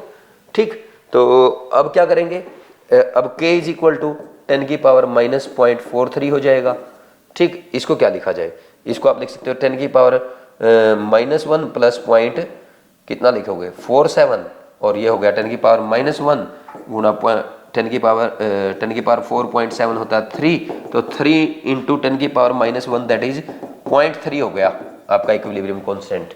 Kc आ गया, ये Kc है ना, तो Kc Kc Kc Kc Kc Kc Kc। ठीक, Kc अगर लिखोगे तो इसको Kc लिख दो या K लिख दो। अब Qc देखो, उससे Qc concentration of B into concentration of C divide by concentration of A का स्क्वायर, कितना B की कितनी है 2 और C की कितनी है 1/2 और इसकी 1/2 का स्क्वायर, तो 2 से 2 कैंसिल हो गया, तो ये Qc इक्वल टू 4 आ गया। Qc बड़ा है और Qc बड़ा है अगर Kc से, तो इक्विलिब्रियम किधर जाएगा, equilibrium moves backward, equilibrium moves backward. ये गुड क्वेश्चन है for revision, equilibrium moves backward. तो Qc बड़ा है Kc से, तो कौन से में आ गया, रिवर्स डायरेक्शन, सेकंड आ जाएगा, Q is greater than Kc है। आंसर इसका 2 आ गया, आंसर 2 ये सेकंड या थर्ड अटेम्प्ट का क्वेश्चन था, क्योंकि काफ़ी कैलकुलेशन आपको करनी पड़ी है इसमें। और good question for exam, good question for revision लिख लो, क्योंकि ये नीट एग्जाम में आ सकता है एज इट इज, है ना। वैसे इस साल नहीं आएगा, 2025 में तो आने के चांस कम है, क्योंकि इस पैटर्न का क्वेश्चन 2024 में आ चुका है, इसलिए मैंने नीट 2025 यहाँ पे नहीं लिखा है। ठीक, next question number 25। 3.00 moles of PCl5 kept in a closed 1 liter closed reaction vessel was allowed to attain equilibrium at 380 Kelvin. The composition of the reaction mixture at equilibrium will be। भाई ये PCl5 है, देखते हैं क्या करना है। PCl5 gaseous है, इसको छोड़ दिया आपने, PCl3 गैस में गया प्लस Cl2 गैस में गया, तो अब इसका कितना था, 3 मोलर है ना, तो 3 में से मान लीजिए x गया, ये x बनेगा, ये x बनेगा, तो Kc will be equal to ये x इंटू x है ना, और upon 3 minus x is equal to कितना है 1.80। तो x square upon 3 minus x equal to 1.80। अब x बहुत कम तो नहीं आएगा, तो इसलिए आप इसको इग्नोर भी नहीं कर सकते, तो यहाँ तो क्वाड्रेटिक बनेगी, थोड़ी सी समस्या होगी। या तो आप किसी एक x की वैल्यू पुट करके देख लो, PCl इनकी दोनों की सेम कहाँ आ रही है। अच्छा, x square upon 3 minus x है, तो x कितना होना चाहिए, ये आइडिया आप गैस भी नहीं मार सकते, तो क्या क्वाड्रेटिक से ही सोल्व होगा फिर। तो इसका मतलब x स्क्वायर इक्वल टू ये हो जाएगा 5.4 और ये माइनस 1.8x। अब पूरी इक्वेशन को 10 से मल्टीप्लाई करो, 10x स्क्वायर इधर आएगा plus 18x minus 54 equal to 0। अब ऐसा क्या सोल्व करें, कैसे सोल्व करें इक्वेशन को, बोलो इसको कैसे तोड़ें ताकि इनका दोनों का मल्टीप्लाई और इसका समेशन आ जाए। फैक्टर कैसे बनाएंगे, फैक्टर बनाने के लिए कुछ समझ में नहीं आ रहा अब क्या किया जाए, है ना। 10 8 तो 80 होता है, ठीक, वो भी नहीं कर सकते, तो 50 या 150 होता है ना, 50 या 150, और 30 और 20 अगर कर दे 30 20 600 होता है, और 30 और में से 12 कर दे 12 या 60 हो गया, तो इसके फैक्टर लगभग कितने बनेंगे समझ नहीं आ रहा है। तो इसको आप कर लो 32 और 14 कर दे, 32 और 14, 14 दूनी 28, 14 3 42, इससे भी नहीं बनेगा। 35 और 17 कर दे, 36 और 18 कर दे, तो 18 6 108, 18 3 54, तो ये थोड़ा ज़्यादा हो जाएगा। 35 और 17 का फैक्टर कर दे, तो 35 और 17, 17 5 85, 17 3 51, ये भी बहुत ज़्यादा हो जाएगा। 34 और 16 कर दे, 16 चौके 64, 16 3 48 और 6 54, ये सही है लगभग। तो एक काम करो, इसके फैक्टर ऐसे कर लो, 10x square plus 34x minus 16x minus 54 overall 0। तो इसमें से कॉमन क्या लेंगे अब देखो, अब इसमें से जैसे अगर हम मान लीजिए कॉमन लेते हैं, आप क्या कॉमन ले सकते हो, इसमें 10 कॉमन ले लिया, मान लीजिए 10x, तो ये बच गया x प्लस 3.4 बच गया, माइनस 16 कॉमन ले लो इसमें से, माइनस 16x कॉमन ले लिया, तो ये x कितना बच जाएगा, x प्लस 3 पॉइंट समथिंग इसमें बच जाएगा, ओवरऑल 0। तो कॉमन मतलब अप्रोक्सीमेट ले रहे हो उसमें, 10x माइनस x मत लो यहाँ पे यार, ठीक, ये minus 16 x plus 3.4 equal to 0। तो या तो क्या हो सकता है, x इक्वल टू 1.6 आए या x इक्वल टू माइनस 3.4 आए, तो ये आ नहीं सकता। तो x कितना आया होगा 1.6, और x अगर 1.6 है तो हम लिख सकते हैं PCl3 और Cl2 की कंसंट्रेशन जो है वो 1.6 है, और PCl5 की कंसंट्रेशन कितनी है 3 minus 1.6, that is equal to 1.4। Check करो 1.4, और ये आ गया ना, बिल्कुल एग्जैक्ट, बिल्कुल पास में आ रहा अपना, ठीक। लेकिन क्वेश्चन टफ हो गया थर्ड अटेम्प्ट का, समझे कि नहीं समझे। आंसर तो 2 आ गया अपना, थर्ड अटेम्प्ट का क्वेश्चन उससे पहले मत करना। मैंने तो देखो ऐसे फैक्टराइजेशन आना चाहिए, क्वाड्रेटिक बन रही, कोई सॉल्यूशन नहीं है। या तो आप वैल्यू पुट करो, भाई x की ये वैल्यू बन रही है इधर वाली, इनमें से सारी वैल्यू पुट कर करके ये इक्वेशन में मैच कराओ, या फिर आपने क्वाड्रेटिक बनाई, जैसे मैंने ये लिखी x square equal to 5.4 minus 1.8x, ठीक, इसको 10 से मल्टीप्लाई कर दिया पूरी इक्वेशन को, ये इक्वेशन बन गई। फिर हमने 18 के ऐसे फैक्टर किए ताकि उनका सम तो किसके इक्वल आए 18 के, और उनका मल्टीप्लिकेशन माइनस 540 गई। अब एग्जैक्ट माइनस 540 तो मेरा भी नहीं आ रहा, लेकिन अप्रोक्सीमेट आ रहा 544, तो मैंने वहां से गैस करते करते इसको सोल्व कर दिया। तो ऐसे ही आप कर सकते हो, ठीक, अच्छा क्वेश्चन है, टफ क्वेश्चन है थोड़ा, है ना, किसी को कुछ नोट करना तो कर सकता है, और अगर कर दिया है तो मेरे साथ आगे बढ़ेंगे। नेक्स्ट क्वेश्चन करेंगे, question number 626। If the value of an equilibrium constant for a particular reaction is 1.6 × 10⁻12 then at equilibrium system will contain. वो बोल रहा है कि इक्विलिब्रियम कांस्टेंट की वैल्यू दे दी 1.6 × 10⁻12। भाई इक्विलिब्रियम की के की वैल्यू बहुत ज्यादा है, तो के क्या होता है, reactant is converting into product. जब हम लिखते हैं के इज इक्वल टू क्या होता है, concentration of product divide by reactant. तो के बहुत ज्यादा होने का मतलब होता है कि प्रोडक्ट की कंसंट्रेशन ज्यादा है, रिएक्टेंट की कम है। तो प्रोडक्ट की कंसंट्रेशन ज्यादा है तो रिएक्शन ऑलमोस्ट क्या है, कंप्लीट होने वाली है। तो ऑलमोस्ट क्या है, then at equilibrium system will contain mostly products. Answer क्या आ जाएगा, मोस्टली प्रोडक्ट। Answer is 3। ये आपका फर्स्ट अटेम्प्ट का क्वेश्चन है, और ये आप सब जानते हो के की वैल्यू बहुत कम है, यानी थोड़ा सा रिएक्टेंट इक्विलिब्रियम में थोड़ा सा रिएक्टेंट आपका प्रोडक्ट में बना है तो रिएक्शन जस्ट स्टार्ट हुई है। कहीं बीच की वैल्यू है तो रिएक्शन इक्विलिब्रियम में है, और अगर बहुत ज्यादा के की वैल्यू आ रही है इसका मतलब बहुत ज्यादा प्रोडक्ट बन चुका है। ठीक, ऐसे करना है। Next question number 27, consider the following reversible reaction. इसमें क्या दे रखा है, A2 + B2 is converting into 2AB, और फिर ये दे रखा है। ठीक, तो अब ये इक्वेशन 1 ये 2 है। The relation between 1 and 2 K1 and K2 is. भाई देखो जो सेकंड इक्वेशन है, भाई सेकंड इक्वेशन कैसे आई, अगर हम सेकंड इक्वेशन क्या है, हमने फर्स्ट इक्वेशन को 3 से मल्टीप्लाई कर दिया और रिवर्स भी कर दिया। ठीक, तो second equation is equal to minus of 3 × 1। तो यहां पे जो K2 आएगा that will be equal to, reverse किया है इसलिए 1/K में जाएगा, और किससे मल्टीप्लाई की है, 3 से, तो ये इसकी पावर में जाएगा। K2 = 1/K1 की पावर 3। ये कौन सा है, ये ऐसे भी लिख सकते हो आप, K2 = K1 की power -3। Answer is 3। Answer is 3। ये आपका फर्स्ट अटेम्प्ट का वेरी इजी क्वेश्चन हो गया। नेक्स्ट करें, नेक्स्ट है question number 28। Consider the reaction N2 + 3H2 is converting into 2 ammonia. ठीक, ये रिएक्शन दे रखी है। The equilibrium constant of the above reaction is Kp। इसके लिए इक्विलिब्रियम कांस्टेंट दे दिया Kp। If pure ammonia is left to dissociate, the partial pressure of ammonia at equilibrium is given by. Assume that pressure of ammonia is less than P total.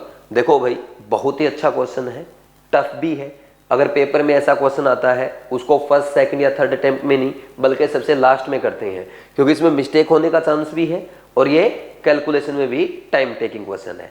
तो अब देखो, अब मैं आपको अच्छे से समझाता हूं 1 बाय 1 पॉइंट, आप इसको अच्छे से समझ लो, बाद में बेशक लिख भी लेना वीडियो पॉज करके। तो सबसे पहले देखो N2 + 3H2 converting into 2 ammonia, इसके लिए इक्विलिब्रियम कांस्टेंट दिया है इस इक्वेशन के लिए Kp। अब मान लीजिए इस इक्वेशन को मैं रिवर्स कर देता हूं, मैं ऐसे लिख देता हूं 2NH3 gas is converting into N2 gas + 3H2। तो आप इसके लिए अगर बोले सर Kp डैश होगा, Kp डैश इसके लिए क्या हो जाएगा, Kp dash will be equal to 1/Kp होगा कि नहीं होगा, इसमें किसी को कोई डाउट नहीं है क्योंकि रिएक्शन को रिवर्स किया है हमने। ठीक, अब यहां पे देखो, अब मान लीजिए यहां पे मैं प्रेशर की जिसकी बात कर रहा हूं, यहां पे ये P0 था इनिशियल प्रेशर, T = 0 पे अमोनिया प्रेशर कितना है P0। अब T = टाइम इक्विलिब्रियम पे यहां पे P0 में से मान लीजिए ये X कम हुआ, मान लीजिए इसका X प्रेशर कम हुआ, तो इसका 2 मोल N2 का 1 मोल देता, तो अमोनिया का 1 मोल कितना देगा, N2 का ½ मोल देगा। तो आपको पता pressure directly proportional to number of moles होता है, तो जिस प्रोपोर्शन में आपके मोल्स का कन्वर्जन आएगा उसी में प्रेशर का। तो अगर इसका X प्रेशर कम होगा तो इसका X/2 बनेगा और इसका 3X/2 बनेगा। आई थिंक इसमें आपको किसी को कोई डाउट नहीं होगा। इतना अच्छे समझ में आ गया। अब नेक्स्ट देखो, अब यहां पे ये जो प्रेशर है this is called total pressure. P total will be equal to P0 - X + X + 3X/2। ये क्या है, this is pressure of ammonia, this is pressure of ammonia at equilibrium, pressure of ammonia eight equilibrium ये है। और उसने ऊपर साफ साफ लिख रखा है pressure of ammonia at equilibrium should be less than P total. तो इसलिए इसको हम क्या कर देंगे, टेंड्स टू 0, इसको इग्नोर कर देंगे। तो P टोटल को मैं अब लिख सकता हूं P total is equal to x plus ये x/2 है ना यहाँ पे, x/2, हाँ x/2 प्लस 3x/2 ये हो गया 2x, इसको इग्नोर कर दो। तो इसलिए यहां से लिखा मैंने कि p नोट माइनस x को ये टेंड्स टू 0 कर दिया हमने, मतलब हटा दिया उसको, ठीक, इग्नोर कर दिया ना, कि because p ammonia is less than p total है, और इसको मैंने मान लिया, मान लीजिए इक्विलिब्रियम पे प्रेशर p है, total pressure, this is p total. तो यहां से आप x क्या लिख सकते हो, p/2 लिख सकते हो टोटल प्रेशर को। बोलो कोई डाउट है क्या? नेक्स्ट, अब इधर आ जाओ, अब हम Kp डैश क्या लिख सकते हैं, Kp dash is equal to pressure of N2 gas into pressure of H2 की power 3 divide by pressure of ammonia gas, ये लिख सकते हैं इसकी पावर 2। सब जानते हो Kp dash can be written as 1/Kp which is equal to pressure of N2। Pressure of N2 कितना लिखेंगे, प्रेशर ऑफ N2 अगर आप लिखना चाहें यहां से इस इक्वेशन से लिख सकते हैं x/2 गुना में, यहां पे इसका कितना है 3x/2, इसका होल स्क्वायर आ जाएगा, ठीक, divide by pressure of ammonia, divide by pressure of ammonia और उसका स्क्वायर आ जाएगा। प्रेशर ऑफ अमोनिया को इधर लेके आप, प्रेशर ऑफ अमोनिया का square will be equal to, ये x/2 है और ये कितना हो जाएगा 27 बाई ये 2, सॉरी एक सेकेंड, यहाँ पे पावर 3 है, क्योंकि 3 का क्यूब तो 27 आ गया, नीचे 2 का क्यूब 8 आएगा और ये x क्यूब हो जाएगा, सही है इतना, और Kp इसके नीचे जाएगा 1/Kp हो जाएगा, 1/Kp नहीं ऊपर जाएगा, सॉरी Kp, क्योंकि Kp डैश नीचे जाता, 1/Kp हमने इसको लिख लिया, तो Kp यहाँ पे मल्टीप्लीकेशन में चला जाएगा, ठीक, यहां तक कितना ठीक हो गया। इसके बाद देखो ये कैसे लिख सकते हैं, प्रेशर ऑफ अमोनिया का स्क्वायर इज इक्वल टू, आप इसको लिख सकते हो 27 डिवाइड बाई 8 2 जा 16 गुना में x की पावर 4 इंटू Kp, ये लिखा जा सकता है। अब take square root both side, take square root both side, pressure of ammonia will be equal to root of 27 divide by 4 गुना में x का स्क्वायर इंटू में Kp, और इसकी पावर हाफ हो जाएगी, ठीक, इतना लिख सकते हैं। अब x को आप क्या लिख सकते हो, x को p/2 यहां पे पुट कर दो, तो pressure of ammonia will B, अब 27 जो है इसको ना आप देखो कहीं भी 27 नहीं लिखा, ये 3 की पावर में लिख रहा है, तो 27 क्या होता है, देखो 27 को हम 3 की पावर 3 लिख सकते हैं, और इसका पावर कितना है, इसका स्क्वायर रूट है, ठीक, डिवाइड बाई 4 है, और इसको p/2 का स्क्वायर लिख दो, इनटू में Kp की पावर हाफ लिख देना। अब इसको सोल्व करो आगे जब आप इसको सोल्व करेंगे क्या आएगा, pressure of ammonia will be equal to, ये 3 की पावर 3 और उसकी पावर 1/2, तो 3 की पावर 3/2 और ये इंटू में p का स्क्वायर इंटू में Kp की पावर हाफ, और नीचे देखो 4 ये और 2 दूनी 4 ये 16 आ जाएगा। तो देखो कौन सा आंसर आया, 3 की पावर 3/2 कौन से ऑप्शन में है, फर्स्ट में और सेकंड में, Kp की पावर हाफ दोनों में है, p का स्क्वायर दोनों में है, डिवाइड बाई इसमें 4 इसमें 16 है, तो कौन सा आंसर आया, सेकंड आ। कुछ बच्चे जल्दबाजी में ये भूल सकते हैं, यहाँ पे x स्क्वायर तक तो ले आएंगे लेकिन p/2 रखना भूल जाएंगे, ये मिस्टेक आपको नहीं करनी है। तो ये था आपका 28th क्वेश्चन, टफ क्वेश्चन है। इसका आंसर क्या आया, इसका आंसर आ गया आपका, आंसर सेकंड है, और लिख लेना ये 3rd अटेम्प्ट का क्वेश्चन है। ऐसे क्वेश्चन के साथ पेपर में छेड़छाड़ नहीं करते हैं, क्योंकि ऐसे क्वेश्चन के साथ पेपर में की गई छेड़छाड़ आपके 4-5 क्वेश्चन का टाइम खा सकती है। तो बड़े ही स्मार्टली हमें क्वेश्चंस को सोल्व करना होता है। जब भी इतना टफ क्वेश्चन आपके सामने आए, इतना लेंथी क्वेश्चन आपके सामने आए, उसको सबसे पहले आप बिल्कुल इग्नोर कर दें। अगर आपके पास टाइम बचता है तो लास्ट में उस क्वेश्चन को सोल्व करें। इवन आपके सारे फिजिक्स के सारे केमिस्ट्री के सारे बायो क्वेश्चन सोल्व होने के बाद करें, क्योंकि अगर इस क्वेश्चन के साथ आपने छेड़छाड़ की, ये हो सकता है 4, 5, 6, 7 क्वेश्चन का टाइम आपका खा जाए और 4, 5, 6 क्वेश्चन आप सोल्व नहीं कर पाएंगे, तो 20-25 नंबर आप पीछे हो जाएंगे, जिसका नुकसान आपको एग्जाम में भुगतना पड़ सकता है, रिजल्ट के टाइम भुगतना पड़ सकता है, जिससे आपकी रैंक पीछे जा सकती है। तो ऐसी मिस्टेक नहीं करनी है। ये 3rd अटेम्प्ट के भी बाद का क्वेश्चन है, 3rd अटेम्प्ट के बाद लिखो बल्कि इसको, ठीक, जिसको अब सोल्व करना है वीडियो पॉज करके लिख सकता है, सोल्व करके देख सकता है, ठीक। लेकिन ऐसे क्वेश्चन पे रिस्क नहीं लेना चाहिए, स्टार्टिंग में ध्यान रखना है, ठीक। Next question number 29 5.1 gram NH4SH is introduced in 3 liter evacuated flask at 327 degree Celsius. 30% of the solid NH4SH decomposed to ammonia and H2S gas. The Kp for the reaction at 327 degree Celsius is, ये भी तगड़ा question है, NH4SH, ठीक, ये है, ये solid लिया आपने और ये डिकम्पोज हुआ किस में, अमोनिया गैस में और H2S गैस में, ठीक, ये बोल दिया इसने। तो इसका कितना था, 5.1 ग्राम था। तो 5.1 ग्राम, इसके मोल्स फाइंड आउट करो, number of moles of NH4SH कितने आएंगे, ये 5.1 डिवाइड बाई इसका मास नाइट्रोजन का होता है कितना, 14 और 5 हो गए आपके हाइड्रोजन 19 और सल्फर का होता है 32, तो ये 19 और 32 51, तो 0.1 मोल आ गया, इसमें तो कोई डाउट है ही नहीं, ये तो बहुत आसान हो गया, 0.1 मोल आएगा यहाँ तो।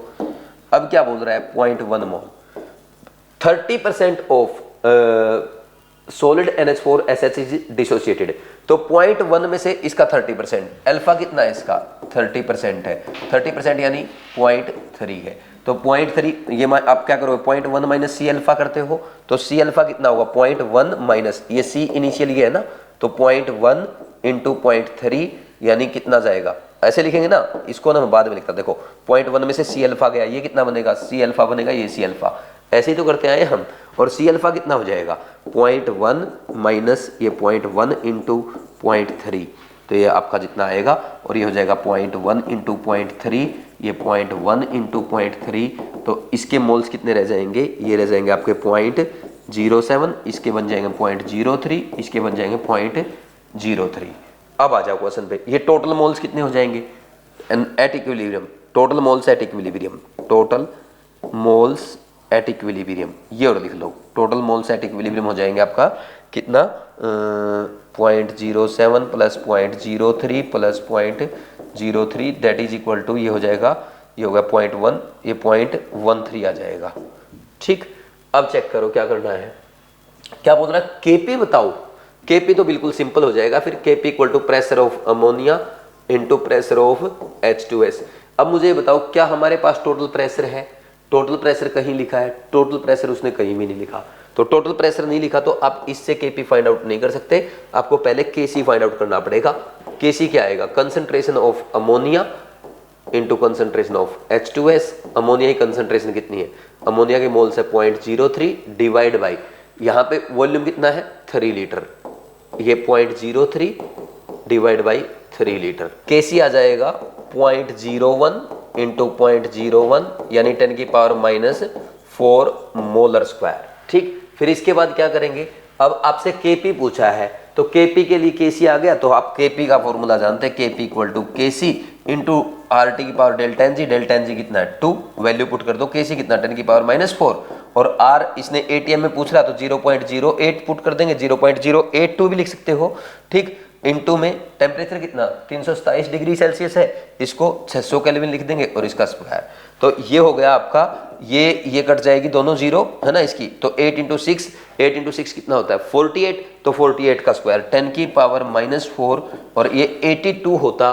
तो अप्रोक्स बोल देते हैं, इसमें एग्जैक्ट तो नहीं आएगा, अप्रोक्स बोल देना, अप्रोक्स 50 का स्क्वायर बोल दो इसको, है ना, इजी कैलकुलेशन के लिए। 10 की पावर -4 है और ये हो गया 2500, तो ये आ जाएगा approx 0.25 ATM square, 0.25 ATM square. Option check करो, पहले में तो 0.24 तो सही है, लेकिन 10 की पावर -4 आ गया, नहीं ये सही है 0.242 ATM स्क्वायर, आंसर इज 2, और ये भी आपका थर्ड अटेम्प्ट का क्वेश्चन है। पहले अटेम्प्ट में अगर आपने किया तो इसमें, या दूसरे अटेम्प्ट में किया तो ये टाइम ले सकता है आपका 2-3 मिनट, तो इसको बाद में ही करना सही रहेगा। इजी क्वेश्चन है लेकिन ये उससे है ना, वो थोड़ा सा टफ क्वेश्चन था, किसी को इसमें भी कुछ नोट करना तो कर सकता है, ठीक। अब नेक्स्ट देखो, अब देखो 2 क्वेश्चन मैंने आपको जबरदस्त टफ दे दिए। अब जो बच्चे इन 2 क्वेश्चन में उलझ गए होंगे, 22nd क्वेश्चन, 29th क्वेश्चन, मैंने ऐसे क्वेश्चन दिए हैं, कोई बच्चा अगर इनको स्टार्टिंग में करने बैठ जाए, वो कम से कम इन 2 क्वेश्चन में 10 मिनट से ज्यादा वेस्ट करेगा, और जो बच्चा नीट एग्जाम में 10 मिनट वेस्ट कर देगा, ये मान लो वो पेपर से बाहर हो जाएगा, वो कंपटीशन से बाहर हो जाएगा। तो आपको क्या करना चाहिए, ऐसे क्वेश्चंस को स्किप करके आगे बढ़ना चाहिए, इनको थर्ड अटेम्प्ट में नहीं बल्कि लास्ट अटेम्प्ट तक लेके जाना चाहिए। तो ऐसे क्वेश्चन को बाद में किया करो। ये भी मैं आपको केयर टेस्ट सीरीज के टेस्ट के थ्रू सिखाता हूं कि ये क्वेश्चन हमें सबसे लास्ट में करने होते हैं। ठीक, अब इसके बाद जैसे किसी बच्चे ने क्वेश्चन अटेम्प्ट किए, तो अटेम्प्ट करने के बाद उसका मूड ही नहीं रहा होगा क्वेश्चन करने का। क्यों? क्योंकि सारा दिमाग तो इसी में खर्च हो गया। तो बाकी क्वेश्चन में उसको ऐसा लगा हुआ यार क्या पूछ रखा है पता नहीं, फिर इजी क्वेश्चन भी गलत कर दिए होंगे। देखो अब जैसे ये क्वेश्चन है, for the reaction SO2 gas plus half O2 gas is converting into SO3 Kp equal to Kc की पावर RT दे रखा है, Kp equal to Kc into RT की पावर x दे रखा है। तो RT की पावर यहाँ पे क्या आएगी, delta n g. Delta n g कितना, -12, x पूछा है -12 आ गया। अब इतना आसान क्वेश्चन था। ये दिमाग खराब करने के लिए दिए जाते हैं कि पहले टफ दे दो फिर बिल्कुल इजी क्वेश्चन दे दो, ताकि बच्चे उसमें कुछ ना कुछ मिस्टेक कर दें, है ना। किसी ने -12 की बजाय +12 कर दिया होगा। Next question number 31, N2 gas plus O2 is converting into 2NO, the equilibrium constant is K1, इसका K1 है, इक्विलिब्रियम कांस्टेंट इसके लिए K2 है। फॉर दिस रिएक्शन, ये रिएक्शन कैसे आएगी, पहले ये अगर इक्वेशन 1 है और ये 2 है तो इक्वेशन 2 को रिवर्स किया और हाफ से मल्टीप्लाई भी कर दिया, है ना, यानी 2 से डिवाइड भी कर दिया।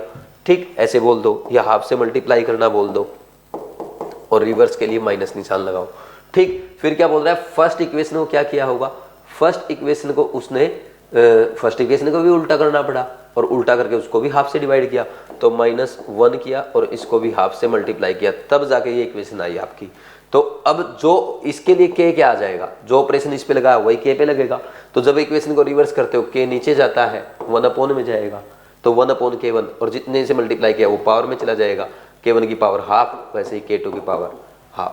ये आ जाएगा, ये आपका नीट एग्जाम का क्वेश्चन है। इसका आंसर क्या आ जाएगा, 1/K1/K2 की पावर हाफ। Answer is 4। ये हमारा फर्स्ट अटेम्प्ट का क्वेश्चन था, ये आराम से हो जाएगा पहले अटेम्प्ट में, है ना। Next question number 32, for the following equilibrium Kp is found to be equal to Kc, this is attained when, भाई Kp is equal to Kc, यहाँ पे RT की पावर कितना है, RT की पावर तो क्या है, RT की पावर तो ये 1 है। तो Kp इक्वल टू Kc कब आएगा, when temperature is equal to 1/R हो जाए। ठीक, तो temperature equal to 1/R। 1/R का मतलब क्या है, 1/R का मतलब होता है 0.082। तो इसको लिख सकता हूं मैं अप्रोक्स 100/8, 100/8 करने पे 12×8 = 12 पॉइंट समथिंग आएगा। 12 पॉइंट समथिंग है कहीं पे, 12.18 केल्विन है ये आंसर। थर्ड अच्छा क्वेश्चन है, इजी क्वेश्चन है, ये भी आपका फर्स्ट या सेकंड अटेम्प्ट में हो जाना चाहिए था। ठीक, next question number 33, the equilibrium constant for the reaction. ये रिएक्शन दे रखी है, इसका इक्विलिब्रियम कांस्टेंट 1.8 है। If 1 mole of H2 and 1 mole of CO2 are placed in 1 litre flask, the final equilibrium concentration of CO at 1000 degree Celsius. देखो पहले reaction लिख लो, H2 gas plus CO2 gas is converting into H2O gas plus CO gas. ठीक, अब दोनों का एक एक मोल दे रखा है और 1 लीटर में दे रखा है, तो दोनों ही कंसंट्रेशन 1 हो जाएगी ना, सीधा 1/1। ठीक, 1 में से मान लीजिए x डिसोसिएट हुआ तो ये भी x डिसोसिएट होगा, क्योंकि एक एक रेशियो दे, एक एक मोल है, दोनों को आपस में रिएक्ट कर रहा है और इनका भी एक एक बन रहा है, तो इसका x बन जाएगा, इसका x बन जाएगा। तो Kc दे रखा, अब आपको Kc क्या होगा, कंसंट्रेशन ऑफ H2O x है into concentration of CO x है, डिवाइड बाई 1 - x H2 की है इंटू 1 - x किसकी है, आपकी CO2 की है, इज इक्वल टू 1.8। तो अब देखो x का स्क्वायर अपॉन 1 - x का स्क्वायर, मैं एक काम कर सकता हूं, इसको पूरे को ऐसे लिख लूं, x अपॉन 1 - x का स्क्वायर, ये लिख सकते हैं, इज इक्वल टू 1.8। अब सुनना ध्यान से भाई, अब ये 1.8 है। ठीक, 1.8 का या तो स्क्वायर रूट लो या इसको ना क्वाड्रेटिक बना के सोल्व करो, तो आपको जो आसान लगे वो करना पड़ेगा। जैसे मान लीजिए क्वाड्रेटिक बना के देख लेते हैं, x square is equal to क्या हो जाएगा, अच्छा 1/1 - x का भी स्क्वायर करना पड़ेगा, ये भी दिक्कत है। ठीक, तो क्या किया जाए, क्योंकि x को इग्नोर कर नहीं सकते, क्योंकि x देखो वैल्यूज देखो कैसे आ रही, 0.5, 0.3, 0.2, 5 तो आ नहीं सकती, 5.7 इतनी ज़्यादा नहीं आएगी, क्योंकि 1 में से x माइनस तो माइनस में नहीं जा सकता, थर्ड ऑप्शन तो नहीं आ सकता, आएगा इनमें से, लेकिन x की वैल्यू इतनी ज़्यादा आ रही है, इग्नोर नहीं कर सकते, या तो वैल्यू पुट कर करके देखो, है ना। तो अब क्या किया जाए इस क्वेश्चन में, मेरा तो ये मानना है, एक काम कर लो, x upon 1 - x is equal to 1.8 का स्क्वायर रूट ले लो। अब 1.8 का स्क्वायर रूट कितना आएगा, अगर हम 1 का रूट लेते हैं, देखना अगर हम 1 का रूट लेते हैं, 1 से बड़ा होता है 1.8 और 1.8 से बड़ा होता है 2, तो 1 का रूट 1 आए, अच्छा इनका स्क्वायर रूट कर दें सबका, देखो 1 से बड़ा 1.8, इससे बड़ा 2, तो इसका भी स्क्वायर रूट करो, इसका भी स्क्वायर रूट करो, इसका भी स्क्वायर रूट करो, इसका आएगा 1, ये 1.8 का हमें पता नहीं है और 2 का हम जानते हैं 1.4, तो 1.8 का स्क्वायर रूट 1 और 1.4 के बीच में आएगा। मैं इसको अप्रोक्स 1.2 या 1.3 मान लूँ, 1.2 से थोड़ा बड़ा भी आ सकता है। अगर मैं इसको ये मान लूँ x/1 माइनस एक्स अप्रोक्स 1.2, क्योंकि वैसे बहुत ज़्यादा डिफरेंस नहीं, बहुत खूब डिफरेंस है, अगर 1.2 या 1.3 मान लो कोई ज़्यादा फर्क नहीं पड़ेगा, तो x इज इक्वल टू क्या हो जाएगा 1.2, ये हो जाएगा माइनस 1.2x, तो ये हो जाएगा x is equal to 1.2 divide by 2.2, ठीक, तो 12/22 आ गया, ये 6/11 आ जाएगा, 6/11 का मतलब होता है x इक्वल टू 0.5 और फिर जाएगा 4 पे, अप्रोक्स ये आ गया 0.54, तो 0.54 के अप्रोक्स ये आ रहा है, आंसर इज 1, आंसर इज 1। तो ये भी आपका सेकंड या थर्ड अटेम्प्ट का क्वेश्चन था, पहले अटेम्प्ट में गलती मत कर देना, अच्छा क्वेश्चन है नहीं तो फंस जाओगे, है ना, ठीक। Next question number 34th, in an experiment if we expose 3 watch glass containing separately 1 ml each of acetone, ethyl alcohol and water to atmosphere and repeat the experiment with different volume of liquid in a warmer room, it is observed that in such all such cases the liquid eventually disappears and the time taken for complete evaporation depend upon। भाई time taken किसके लिए depend करेगा, भाई nature of liquid पे depend करेगा ही करेगा, amount of liquid और temperature, बिल्कुल अमाउंट ऑफ लिक्विड पे डिपेंड करेगा, अगर कम लिक्विड लेंगे वो जल्दी इवेपोरेट होगा, ज़्यादा लिक्विड लेंगे वो थोड़ा धीरे धीरे इवेपोरेट होगा, है ना, और टेम्परेचर पे भी डिपेंड करेगा, तो ऑल ऑफ दिस आ जाएगा इसका आंसर आराम से, आंसर इज 4, इसमें कोई डाउट नहीं होना चाहिए, answer is 4।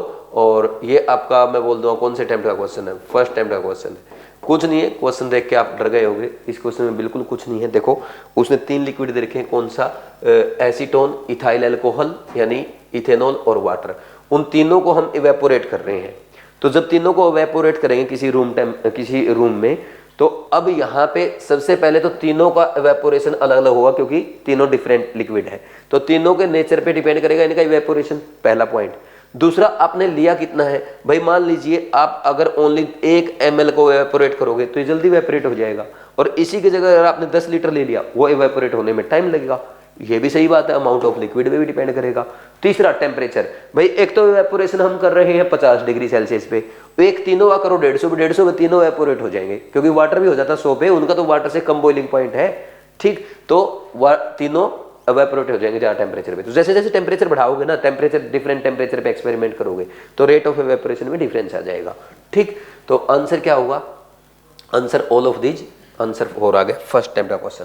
Next, the active mass of 64 gram of HI in 2 litre vessel is, अरे एक्टिव मास का मतलब होता है कंसंट्रेशन फाइंड आउट करना, भाई HI का मास कितना होगा, HI का मास देखो, इसका number of moles find out करो पहले, ये weight divide by molar mass, यहाँ पे वेट दे रखा 64 और HI जो है इसमें हाइड्रोजन का मास 1 होता है, हाइड्रोजन का 127 होता है, तो 128 हो गया, तो ये 0.5 आ गया, तो एक्टिव मास कितना हो गया, active mass is equal to concentration, active mass is equal to concentration 0.5 divide by 2 is equal to कितना आ जाएगा 0.25 मोलर आ जाएगा, 0.25 मोल पर litre, answer is 1, answer is 1।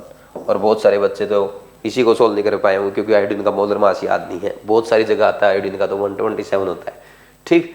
Next, ये आपका फर्स्ट अटेम्प्ट का क्वेश्चन था भाई, ठीक। अब इसके बाद क्वेश्चन नंबर 36 में क्या है, assertion, in the species Br3O8 each of 2 extreme bromine exhibits oxidation state of +6 and the middle bromine of +4। मैं लिख के देखता हूँ, ये NCERT का एग्जाम्पल है, ये Br3O8 बनाना है आपको, है ना, ये देखो ये ऐसे स्ट्रक्चर बनता है इसका। अब एक ब्रोमीन एक ऑक्सीजन के साथ डबल बॉन्ड बना रहा है, तो ऑक्सीजन पे कितना आएगा -2 इस पे +6। ब्रोमीन सेम एलिमेंट, उनमें ऑक्सीडेशन स्टेट में डिफरेंस नहीं आएगा, तो सेम एलिमेंट जब जुड़े हों उनमें इसके कारण इस बॉन्ड के कारण 0 0 आएगी, तो इन तीनों के कारण इस पे +6 आ गई, +6 इस पे सॉरी इस पे +6 नहीं आएगी, इस पे -2 +4 आएगी, इस पे -2 +6 आएगी। तो ये सही है, एक्सट्रीम वालों की +6 है, बीच वाले की +4 है, असर्शन सही है। Reason the average of 3 oxidation number of bromine of the Br3O8 is 16/3। Br3O8 है तो 3x प्लस क्या करेंगे, यहाँ पे O8 है, 8 इंटू -2 ओवरऑल 0 करते हैं, ऐसे एवरेज आता है 16/3। ये भी सही है, असर्शन ठीक है, रीजन ठीक है, लेकिन इसका एक्सप्लेनेशन थोड़ा है भाई, इसके एवरेज 6/13 है, इसके कारण वो थोड़ी है यहाँ अलग अलग, वो तो किसी भाई वो तो इनके बॉन्ड के अकॉर्डिंग देख के बताइए ना हमने। तो असर्शन ठीक है, रीजन ठीक है, reason doesn't explain assertion, doesn't explain assertion. Answer कौन सा आएगा, ये both are correct, reason is not explanation of assertion, answer is 2, answer is 2। ये आपका फर्स्ट अटेम्प्ट का क्वेश्चन है, आराम से हो जाएगा क्योंकि बहुत ज्यादा कैलकुलेशन इसमें नहीं है। Next question number 37, match the column. भाई ये दे रखा है reaction with underline species with column 2 type of change shown by underline species, तो मैच द कॉलम करना है। मैग्नीशियम, मैग्नीशियम में क्या हुआ है, यहाँ पे ऑक्सीजन ऐड हुआ, इलेक्ट्रोनेगेटिव एलिमेंट ऐड हुआ, एडिशन ऑफ ऑक्सीजन थर्ड आ गया, ए का 3। Mg में Cl2 ऐड हुआ, Cl2 क्या है, इलेक्ट्रोनेगेटिव एटम है, ऑक्सीडेशन करेगा, addition of electronegative element fourth हो गया। H2S में इसने क्या किया, हाइड्रोजन रिमूव किया, हाइड्रोजन रिमूवल ऑफ हाइड्रोजन, तो ये फर्स्ट के साथ मैच कर गया। Ki में आपने क्या ऐड किया, Ki में से I- से पोटेशियम हटा दिया, removal of electropositive element, I-1 से 0 में गया, removal of electropositive element oxidation, तो 3 4 1 2 आंसर इज 2। ये भी आपका एनसीईआरटी बेस्ड क्वेश्चन है, फर्स्ट अटेम्प्ट का क्वेश्चन है, वेरी वेरी इजी क्वेश्चन है, ठीक है, एनसीईआरटी में ऐसे क्वेश्चन है आपके।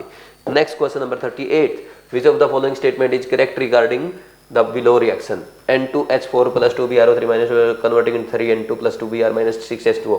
N2H4 इज ऑक्सीडाइज, देख लेते हैं, ये -2 से किस में जा रहा है, 0 में, ब्रोमीन +5 से किस में जा रहा है, -1 में, तो N2H4 ऑक्सीडाइज हुआ, BrO3 act as oxidising agent, बिल्कुल सही है। BrO3 is oxidise and act as reducing agent, जो ऑक्सीडाइज होता है, जो नहीं, BrO3 का ऑक्सीडेशन नहीं हुआ, रिडक्शन हुआ है, BrO3 ऑक्सीडाइज रोंग है, N2H4 इज रिड्यूस रोंग है, तो पहला सही है, N2H4 का रिडक्शन हुआ है, BrO3 ऑक्सीडेशन हुआ है, BrO3- का ऑक्सीडेशन हुआ है, और वो ऑक्सीडाइजिंग रिडक्शन हुआ BrO3- का, वो ऑक्सीडाइजिंग एजेंट का काम कर रहा है। आंसर 1 फर्स्ट अटेम्प्ट का क्वेश्चन है, गुड क्वेश्चन, गुड क्वेश्चन। ऐसे क्वेश्चन आपको आने वाले टाइम पे एग्जाम में देखने को मिल सकते हैं, फिर आप बोलना revise classic care test series से नीट एग्जाम में एज इट इज क्वेश्चन पूछे जाते हैं। Next question number 39, which of the following reactions are disproportionation reaction. Disproportionation, पहली में क्या है, +1 से 2 प्लस में गया, 0 में गया, ऑक्सीडेशन हुआ, और ये रिडक्शन सही है। Mn +6 से किस में जा रहा है, +7 में गया और +1 में गया, ऑक्सीडेशन रिडक्शन है, बिल्कुल सही है।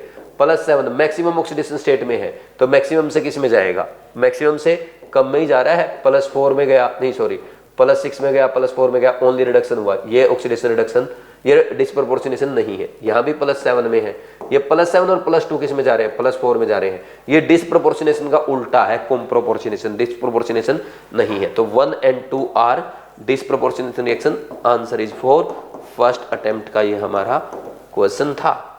Next question number 40, which of the following halogen react with alkali like other halogen but does not undergo disproportionation.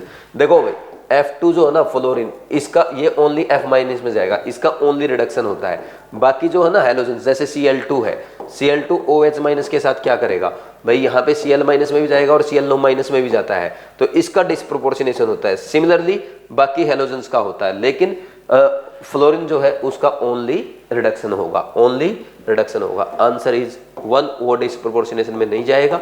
ये फर्स्ट अटेम्प्ट का क्वेश्चन आप इसको बोल सकते हैं, वेरी इजी क्वेश्चन है, ठीक।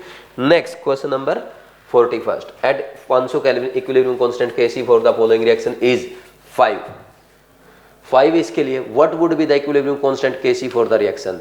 देखो इसके लिए 5 है तो रिएक्शन को उल्टा कर दिया, तो ये अगर K1 है तो ये इसके लिए K क्या हो जाएगा, 1/K1 का स्क्वायर, 1/K1 का स्क्वायर यानी 1/5 का square, 1/25 that is equal to 0.04। Answer is 1, answer is 1 first attempt का इजी क्वेश्चन था, question number 41। Next question number 42, K1, K2, K3 are the respective ionization constant for the following reactions the correct relationship between K1 K2 K and 3। ये KA1 है, ये KA2 है, ये KA3 है। तो क्या बोल रहा है, जब फर्स्ट और सेकंड इक्वेशन को जोड़ेंगे तब थर्ड आएगी ना, तब ये इक्वेशन आएगी ना, तो क्या होगा, KA3 will be equal to KA1 into KA2 हो जाएगा। Very simple question, very very simple. Answer is 1। First attempt का क्वेश्चन है, फर्स्ट अटेम्प्ट का क्वेश्चन है, बहुत आसान क्वेश्चन पूछा है। ठीक, नेक्स्ट है question number 43। Consider the following statement about the figure given below. ये फिगर दे रखा है, H2 और I2 रिएक्ट करके HI बना रहे हैं। ठीक, अब ये इसमें 4 स्टेटमेंट दे रखी है। सेलेक्ट द करेक्ट स्टेटमेंट, ऐसे अंडरलाइन कर दिया करो, and choose the correct option. ठीक है, on addition of H2 to the reaction mixture at equilibrium the equilibrium of the reaction is disturb. बिल्कुल सही बात है, अगर आप कोई रिएक्टेंट या प्रोडक्ट ऐड करते हैं तो इक्विलिब्रियम डिस्टर्ब हो जाता है। रिएक्टेंट ऐड किया, equilibrium moves forward, product add किया, इक्विलिब्रियम मूव्स बैकवर्ड। सही स्टेटमेंट है। To restore equilibrium the reaction proceeds in backward direction. भाई इक्विलिब्रियम को रिस्टोर करने के लिए देखो H2 और I2 ये आपके रिएक्टेंट है, क्योंकि देखो उनकी कंसंट्रेशन घट रही है, हम साफ जानते हैं, और HI आपका प्रोडक्ट है। तो जब आप H2 ऐड करेंगे ना, H2 की कंसंट्रेशन बढ़ाएंगे, इक्विलिब्रियम मूव्स फॉरवर्ड डायरेक्शन। ठीक, वो बोल रहा है बैकवर्ड में आएगा, ये रॉन्ग स्टेटमेंट है। This is in accordance with Le Chatelier principle. बिल्कुल सही स्टेटमेंट है। ली-चैटलेर प्रिंसिपल ये कहता है कि रिएक्टेंट ऐड करने पे इक्विलिब्रियम फॉरवर्ड मूव करता है ताकि वापस से इक्विलिब्रियम अटेन किया जा सके, यानी जो आपने कंसंट्रेशन बढ़ाई है उसको घटाने की कोशिश करता है। तो एक ली-चैटलेर प्रिंसिपल है। Next, for change in concentration of the either reactant और product shift the reaction in direction in which the effect of change is minimize और नलिफाइड। ये जो नीचे लिखे ना, यही आपके ली-चैटलेर प्रिंसिपल की डेफिनेशन है और बिल्कुल सही भी है। तो फर्स्ट भी सही है, थर्ड भी सही है, फोर्थ भी सही है, सेकंड रॉन्ग है। Answer is 4। ये क्वेश्चन आराम से आपका फर्स्ट अटेम्प्ट में हो सकता था, क्योंकि स्टेटमेंट भले ही 4 दे रखी है लेकिन टफ नहीं है, इजी है, पढ़ते ही हो जाएगी अगर आपने एनसीईआरटी पढ़ा है। Next question number 44। assertion reason in the dissociation of PCl5 at constant pressure and temperature, addition of helium at equilibrium increases the dissociation of PCl5 at constant pressure बोल रहा है। PCl5 गैस है, PCl5 gas है। ठीक, इसमें क्या बोल रहा है, कांस्टेंट प्रेशर और टेम्परेचर पे addition of helium at equilibrium increases the dissociation of PCl5। देखो अब यहाँ पे अगर आप इनर्ट गैस ऐड करते हैं, then equilibrium moves in a direction where number of gases moles are more. ध्यान रखना, ये मैं इनर्ट गैस ऐड करने की बात कर रहा हूँ। जनरली हम ये बोलते हैं जब प्रेशर बढ़ाते हैं, equilibrium moves in a direction where number of gases moles are less. लेकिन जब आप कांस्टेंट प्रेशर पे इनर्ट गैस ऐड करते हैं, then equilibrium moves in a direction where number of gases moles are more. When inert gas is added at constant volume, no effect at equilibrium। ये शुरू में कराया था मैंने आपको, ठीक है। when inert gas is added at constant pressure, equilibrium moves in a direction where gaseous moles are more, gaseous moles are more. Answer क्या जाएगा, तो ये सही है, मतलब फॉरवर्ड मूव करेगा इक्विलिब्रियम तो डिसोसिएशन बढ़ेगा। पहली स्टेटमेंट सही है। Helium removes Cl2 from the field of action. नहीं, हीलियम Cl2 को रिमूव नहीं करती, वो इनर्ट गैस है, वो किसी के साथ रिएक्ट नहीं करेगी। तो असर्शन राइट है, रीजन रॉन्ग है। आंसर कौन सा आ जाएगा, फोर्थ नहीं, थर्ड आ जाएगा, सॉरी। और ये आपका फर्स्ट अटेम्प्ट का क्वेश्चन कहलाएगा। वेरी इजी क्वेश्चन, आराम से कर सकते हैं। ठीक, थर्ड आ गया। Next question number 45। Consider the following equilibrium in a close container, N2O4 gas plus is converting into 2NO2 gas at a fixed temperature, the volume of the reaction container is half the for this change which of the following statement hold the true regarding the equilibrium constant Kp and degree of dissociation. वो बोल रहा है ये equilibrium दे रखा है आपको, ठीक, at a fixed temperature, volume of reaction mixture, reaction container is half, reaction container की वॉल्यूम आपने हाफ कर दी। इस चेंज के लिए Kp में क्या फर्क आएगा, Kp कांस्टेंट है, कांस्टेंट ही रहेगा, because Kp does not depend upon pressure, number of moles, volume, concentration etcetera. तो केपी इनके साथ चेंज नहीं होता, वो प्रेशर पे डिपेंड करता है। केपी तो आ जाएगा कांस्टेंट। अब बात करते हैं अल्फा की। अल्फा अगर आपको याद हो, मैंने ये बताया था alpha directly proportional to volume की power delta n g by moles of product होता है। तो alpha is equal to volume की पावर क्या होगा, वॉल्यूम की पावर डेल्टा एनजी कितना है 1 और मोल्स कितने हैं हाफ। तो alpha directly proportional to volume का रूट हो गया। तो वो बोल रहा है वॉल्यूम इज हाफ। वॉल्यूम अगर आप हाफ करेंगे, इफ वॉल्यूम हाफ होगी, हाफ कर दिया आपने, तो अल्फा क्या हो जाएगा directly proportional to root two time हो जाएगा। तो अल्फा बढ़ जाएगा। बोलो कोई डाउट है क्या? तो वॉल्यूम हाफ करने पे अल्फा बढ़ता है, वॉल्यूम घटाने से अल्फा बढ़ता है। आप सीधा ये लिख दो ना, वॉल्यूम आपने घटाई अल्फा बढ़ेगा, चक्कर में ही नहीं पड़ना अपने को। एक सेकंड मैं रिपीट कर रहा हूँ, गलती कर दी मैंने यहाँ पे मैंने गलती कर दी भाई। अल्फा तो directly proportional to square root of volume है ना, वॉल्यूम को हाफ करोगे तो अल्फा, वॉल्यूम घटी तो अल्फा भी घटेगा, सॉरी अल्फा डिक्रीज आएगा, अल्फा डिक्रीजेज। तो केपी कांस्टेंट है but alpha changes, but alpha changes लिख रखा है इसने, तो डिक्रीज और इंक्रीज की बात ही नहीं कर रहा। आंसर क्या आ जाएगा 1 आ जाएगा, है ना, आंसर इज 1। ये फर्स्ट या सेकेंड अटेम्प्ट का क्वेश्चन है। ठीक, ये हमारा 45th क्वेश्चन हो गया। Next 46th question, consider the following graph and choose the incorrect statement. Underline कर लिया करो इनकरेक्ट।